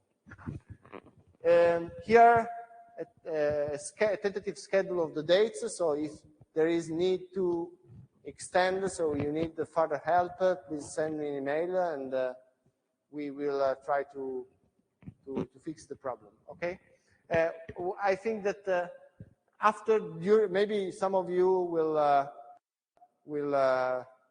work on the project during the summer holiday, the winter holidays. So I set up a meeting during the last week of the course. I also set up some meetings before, so I try to support you ongoing during your work. Of course, you are free to start working on the project whenever you want, even after the end of the examination session. If you have questions, you can send emails to me or to Moreno. We do our best to give you continuous support. Okay, regarding the project, the 10 points will be assigned according to the quality and of your work, and the quality will consider the report, so how the writing style of the report, how the clarity, the completeness of the report, the clarity of the statement. So you have to clearly state what is the problem that you are addressing, and the methodology that you are using to solve the problem. The experiments, if they are clear and well designed and well reported. The results, which need to be synthetically summarized and described, especially the main outcomes of your experiments. And the conclusions. So what are the conclusions you can draw from your experiments? An important point, a key point, is the reproducibility. So in order to make your experiments, your work reproducible, you have to deliver the code. You have to collect and organize the code and your data and code in a repository. You can also link to other repositories, but only, for example, if you are using a benchmark dataset, which is not your own dataset. You can just please put a link in the README saying, okay, you have to download the data here to run so describe the procedure how to replicate the full stack of experiments. And if you want, you can also add a simple demo or a simple example of running code, how to execute the code in few steps, or a script which replicates a simple pipeline with some toy example. The oral discussion, in the oral discussion, we will assign also you 1 point extra for the clarity of the explanation and the ability to answer. So maybe the most important aspect is you must be aware of what you are doing. So you must be able to support your decisions, to motivate your decisions. So not simply, I've done this, why? I don't know. You must be conscious of the pros and the cons of your decisions, okay? So which algorithm, which pipeline, how to combine different steps in your pipeline, which data set, how to configure your evaluation, your empirical design method, so how to evaluate which metric I use. So please motivate your choices, okay? And finally, the last point will be the extension. So what we provide you is a paper describing a method, a state-of-the-art method for solving a NLP application. So for example, you want to regarding text classification, we propose you a state-of-the-art approach for text classification.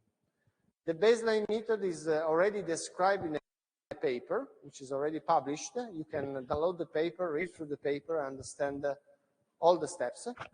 Each paper we assign as also a viable software, a code, a repository for reproducibility. So it's not simply a paper that you have to re-implement, but it's a paper with a code associated with the paper. It's a code written by a third party, so there is no guarantee that it works perfectly. It may contain some bugs, it may contain some, you may encounter some compatibility issues, you may have to change some libraries due to some updates or whatever. So it's not simply install and run. If you are lucky, you just have to read through the documentation, the instructions given by the authors of the paper, and check the documentation of the paper and use it.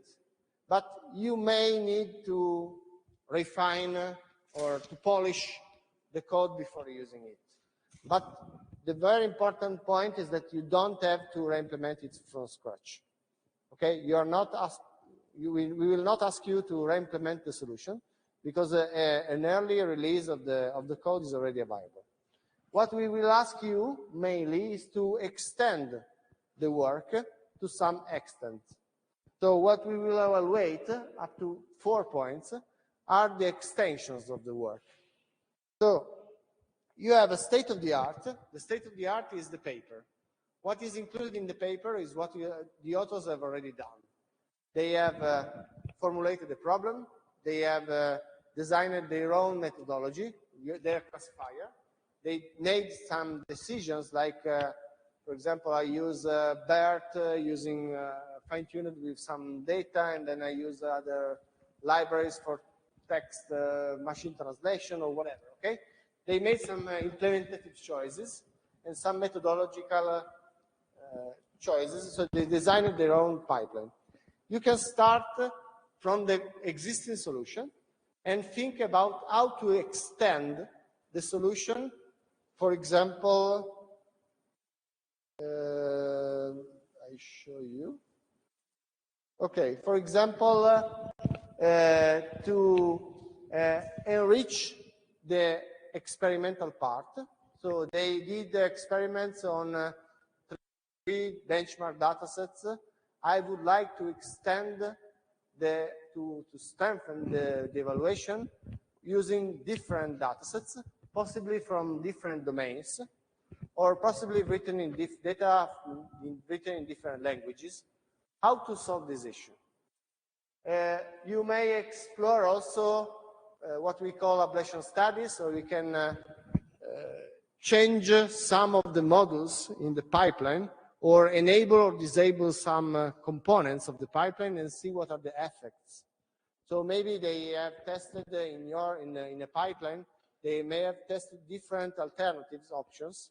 You may consider also extra options that the authors have not considered yet.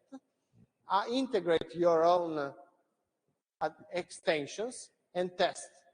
So the idea in that case is to compare the performance of your extended version with the original one, which would be the baseline method, okay? You may add some annotations or some data. You may improve or extend the training on additional data, for example, for doing domain adaptation, for example. Or you can apply some methodological, some changes in the methodology. Maybe you can use, for example, different weighting scheme, or you can think about solutions relying on different models, like, for example, they have used graph. I prefer to use another model. You are free to explore. You are free to decide which options to explore, and you have to motivate your choices. So not simply, I have found this, I use it. Okay, why is it promising? Okay, you have just to provide us a clear motivation behind your decision, your extensions. Then, at the end, it may comes out that your extension will be not definitely improving, is not effective, because maybe the existing version is still works roughly as good as the extended one. Okay, no problem. Our goal is to understand whether you have analyzed in a critical way, in a critical manner, what is inside the current solution, and have explored new ways to extend the work in any possible direction.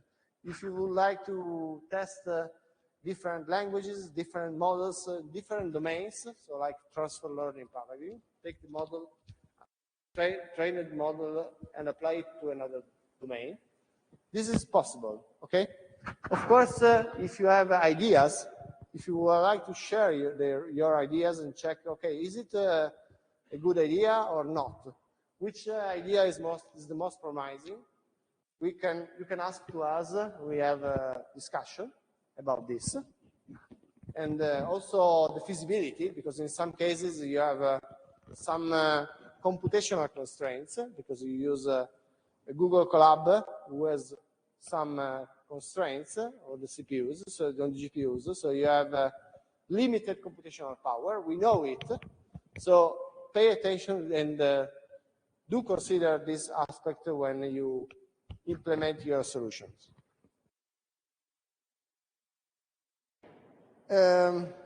Going back to the report, what you have to mention in the report are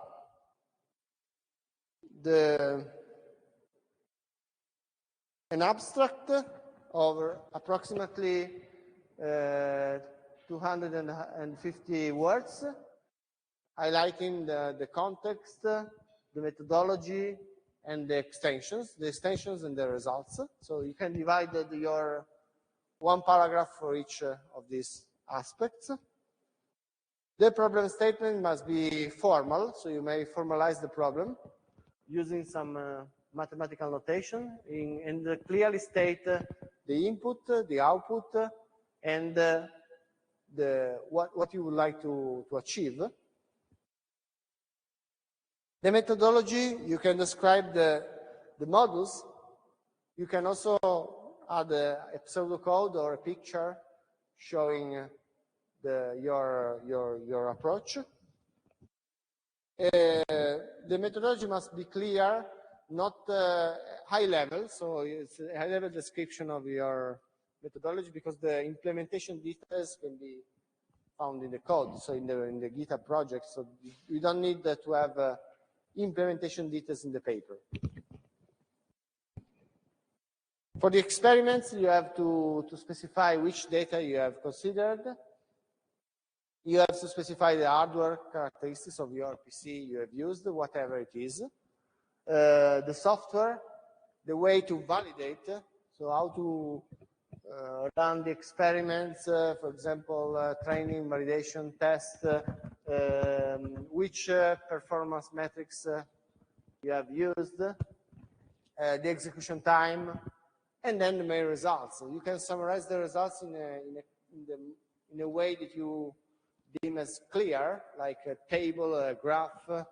You can briefly comment, not simply put copy and paste the table and that's it, because the brief explanation, a brief comment of the results is, of course, desirable. And finally, the outcomes.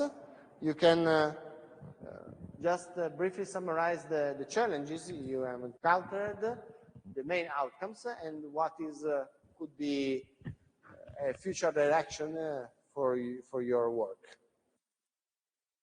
So, of course, since we already provide you with a paper and the code existing, what is the most challenging part of the project work is the extension. So please start playing with the code and reading through the paper and fully understanding the methodology they have proposed. And once you are familiar with the code and the paper, let's reason about how to extend the work, adding more exploration, more analysis, or potentially effective solutions. You can address either effectiveness or efficiency, if you prefer. Maybe there are solutions that are effective but not efficient. You can explore extensions like different models, different data sets, different domains. So you're free to choose your own solution. Of course, you have to explore at least 2 different extensions. Each extension is, to each extension we assign at most 2 points. So the overall score is 4, 2 plus 2.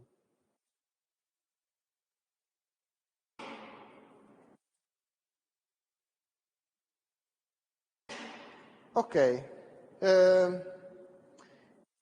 Okay, you can see here, I asked you to fill, I would like to share my screen here.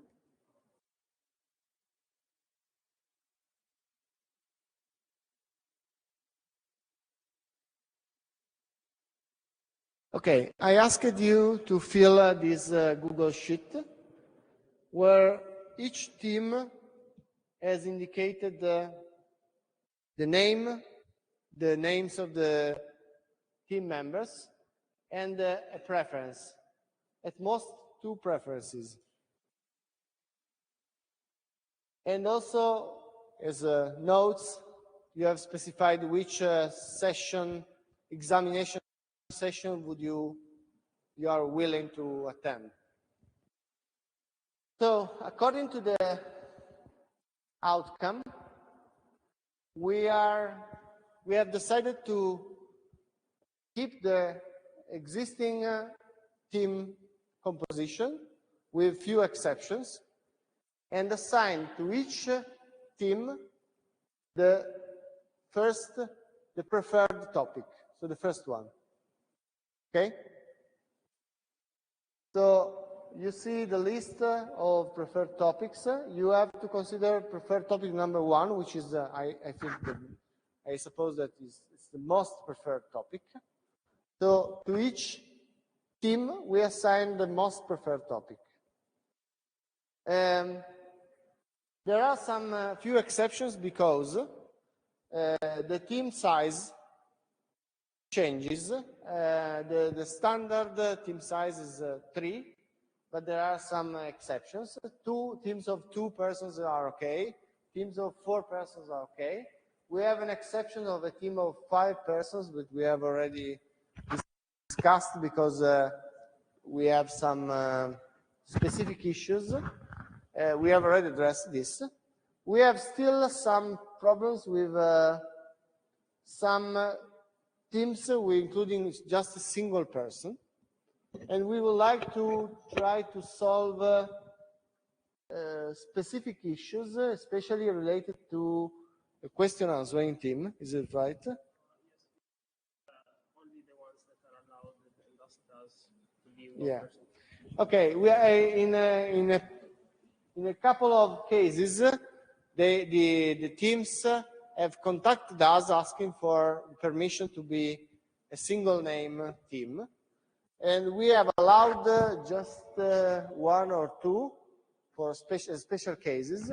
But then we have to manage still a couple of 2, 3 groups. So maybe we can discuss together in person.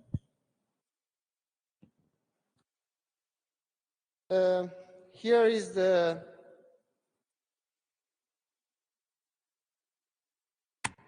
distribution of the topics. As you can see, most of the groups have expressed preference for the text classification part. No group has chosen the topic modeling, but probably not all the students enrolled to this course have already specified the preferences, so probably some new teams will come later, and then probably they will do topic modeling part, so, because they are late.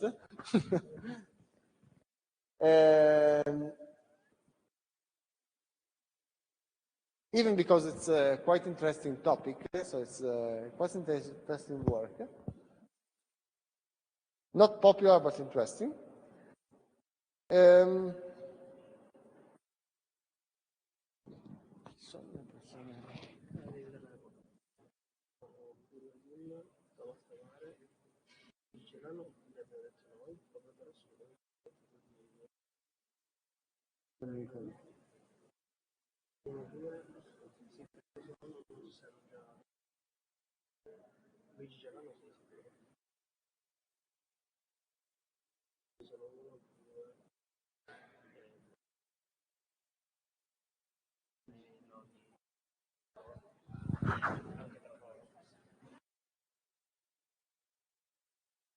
Okay.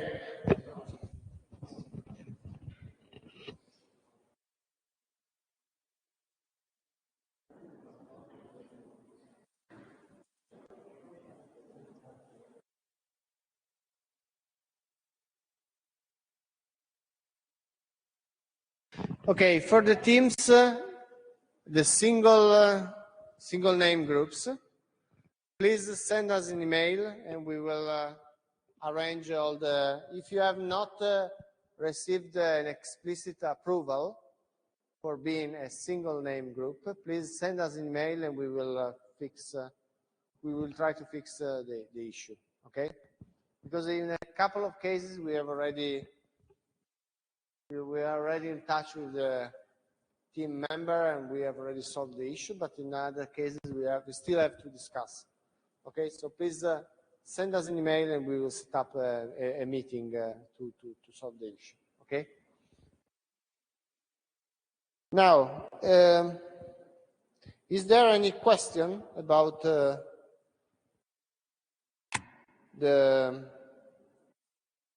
organization of the work?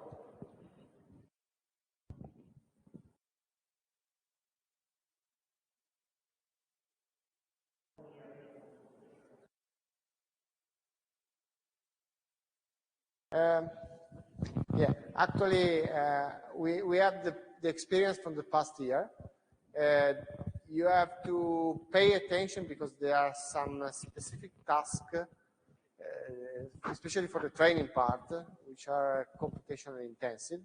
So we should decide together how to simplify the task in some cases, maybe considering just a sample of the data set or just simple languages that are low resource languages. So we have to, in few cases, we had to simplify the problem a little bit just for each regarding computation. But I think we can manage the issues together and fix the problem.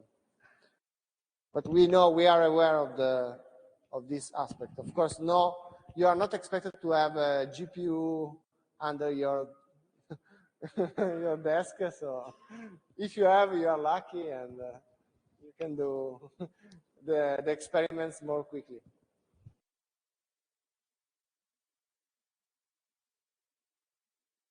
You have already used Google Colab for other courses. Okay.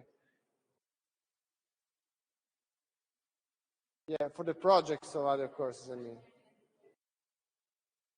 What was the past experience? Have you encountered? Have you succeeded or you get problems?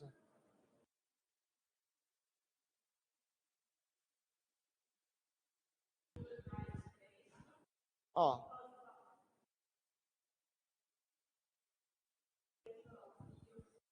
Huge. Okay.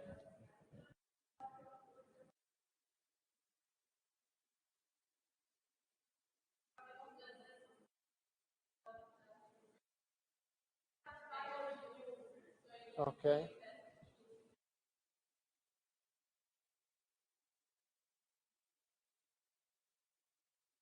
Mm-hmm.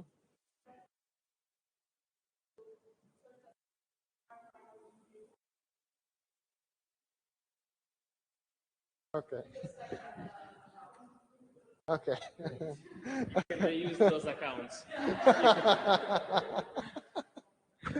No, but jokes aside, we choose to have projects that should be simplified. I mean, you can discuss with us if you have problems of computational problems. I mean, even data, I mean, your case, if you have not enough space, you have solutions for that. You have streaming data sets that you not download. So there are solutions for that.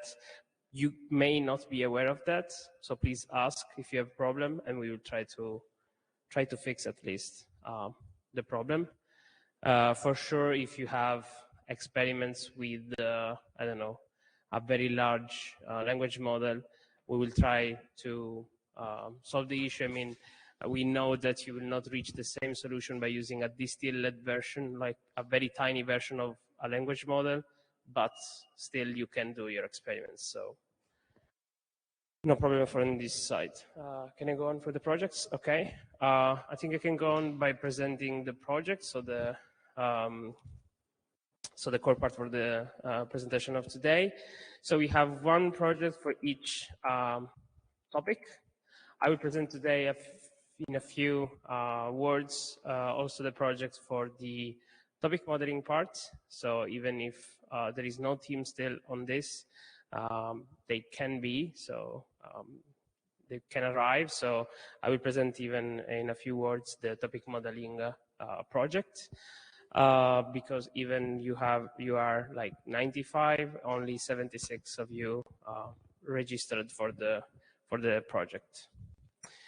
Okay, so the first project I'll present you is the most chosen one, because it's the one that received most of the references. Is about text classification. Here on the slides you find the link to the paper, the link to the code. The title of this paper is Spectre, Document Level Representation Learning Using Citation-Informed Transformers. And the idea of this paper is to not only leverage standard pre-training methodologies, such as the one that we discussed last Friday, but also use the fact that some papers, some text, in this case scientific papers, may be linked one each other because they have citations. If I cite another paper, it means that my paper is most likely to be similar to the one I'm citing. So this is the starting idea, and they add an additional pre-training step, additional pre-training objective to the standard transformer model to enrich the transformer with this information. So yes, the idea is that once you train the model by using this additional pre-training objective, the model is able to provide embeddings for documents that are more representative of the document itself.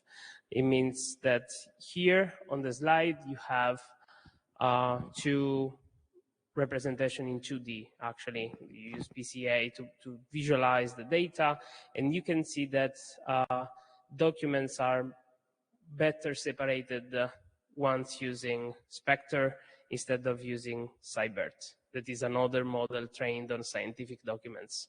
So with this additional pre-training objective, they are able to reach better performance in document classification. That is the main task and the task that you choose. So text classification, document classification. Citation prediction. This is another task that they address in the paper. If you want, you can experiment with this also. So the project is about document classification, but you can experiment also with citation prediction. The idea is that I have a document, I have a proposal, and I need to predict whether the document will be citing the proposed paper. And even you have also other tasks such as recommendations. So if I am Moreno, I have history of paper that I read.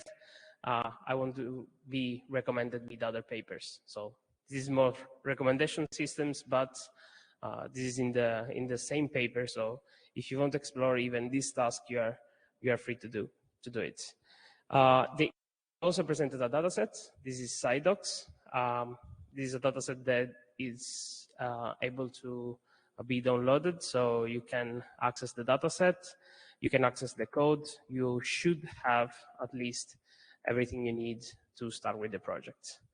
I do not do any suggestion of extension just because you may have different ideas and I don't want to bias you towards some specific ideas. So if you want to discuss some extension with us, please ask us if this is a valid extension, this is a good idea, we can provide you feedback for that. So this is the first project. This is the project that will be assigned to everyone that choose the text classification. So the 10 teams in this moment that choose text classification. So this, yes. So the second paper is for those of you that choose that summarization task. In this case, the paper is called Transformer-Based Highlights Extraction from Scientific Papers, and the idea is actually very simple. So you need to extract some sentences from the paper that are able to highlights the main results, the main outcomes of the paper, such that if you want, you read the title, read the abstract, and you have those additional highlights that summarize the main findings. So summarize the results, the part of the methodology that is the core part, so the main outcomes of the paper itself. Scientific papers are usually annotated with those highlights. Not everyone provides highlights, but there are specific editors that, in addition to the title and the abstract, even made available highlights from scientific papers. And this methodology proposes the use of a BERT-based model, so a transformer model, that is able to rank those sentences in the paper and select the most relevant ones to act as highlights for the paper itself. So the idea is that you leverage the contextualization capabilities of those modern transformer models. You usually, in this specific paper, they use a sentence and concatenate with the sentence some context, and they are able to provide a score that is giving the importance of a sentence as an output. So you can, at the end, you can rank all the sentences in the paper and choose the most important ones to be the highlights. So this is the main idea. Here in this case, you can explore different things. You can change models, you can change data, you can apply in different contexts. So you have different ways of expanding it. You have the paper, you have the code, and you also have pre-trained models for this paper. So you can use this. And this is assigned to the people that choose summarization. So 6 teams that choose summarization as the preferred solution and preferred topic. Okay, the next one is about topic modeling, the one that nobody choose. Jokes apart, this paper is called BERT topic, and the idea is that you merge the intuition of BERT, so the contextualization capabilities of BERT, and TF-IDF, so the standard weighting functions that is even used in Elasticsearch for search. And actually, they propose a methodology to integrate both of those techniques to detect topics in text. So the idea is that leveraging, you have actually a 3-step process. You have a document, you convert the document to its embedded representation using BERT or similar models. You do some clustering by also providing a dimensionality reduction technique that is able to shrink those embeddings in lower dimensional ones. And then from the clusters, it's not summarizable in a few words, but you use a specific variation of DF-IDF to detect specific topics, and then you can use those topics for different tasks, and so for clustering documents, for detecting topics, and so on and so forth. So this is the paper for the topic topic detection, topic modeling. The fourth one is about question answering. The title is "Two is better than many: Binary classification as an effective approach to multi-choice question answering." So multi-choice question answering is that you have the question, you have some context usually, and the idea is that you should check one or multiple answers as answers for the question.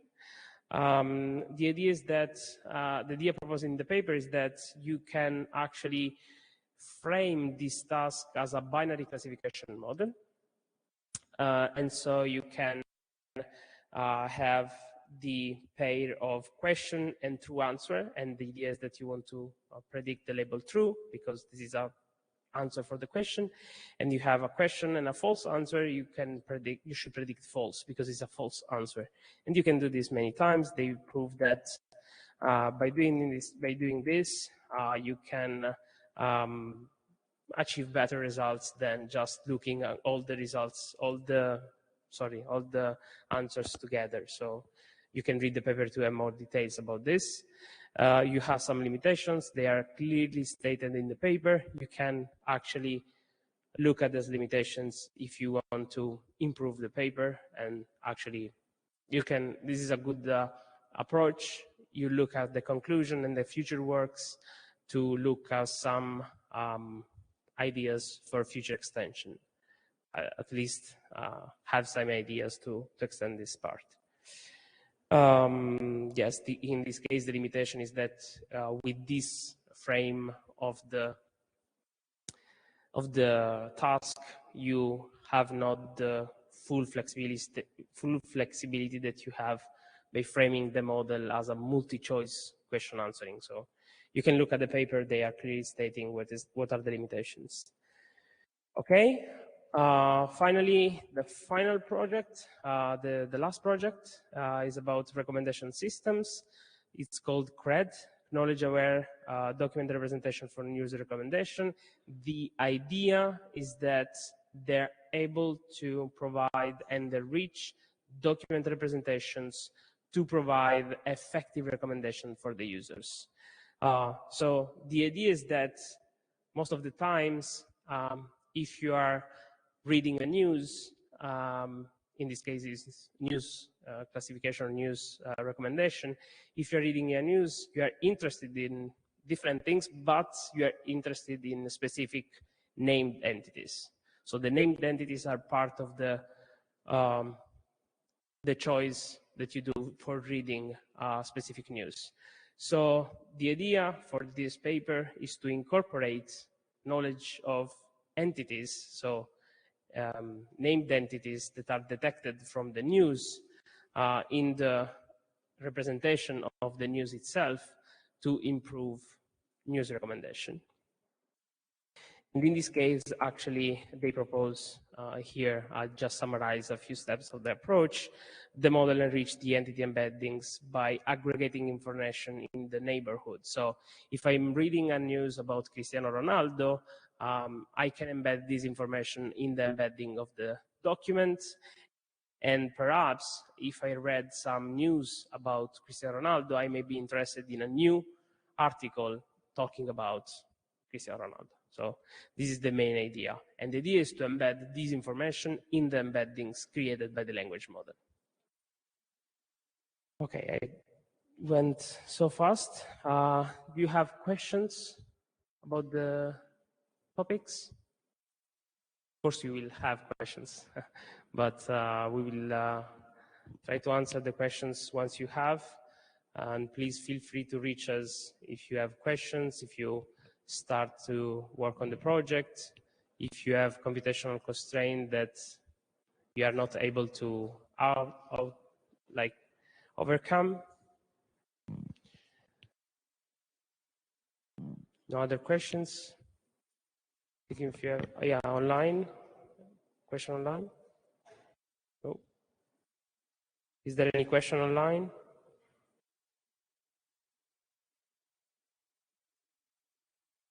Okay. I think if there is no question, we can finish the lesson here. Okay.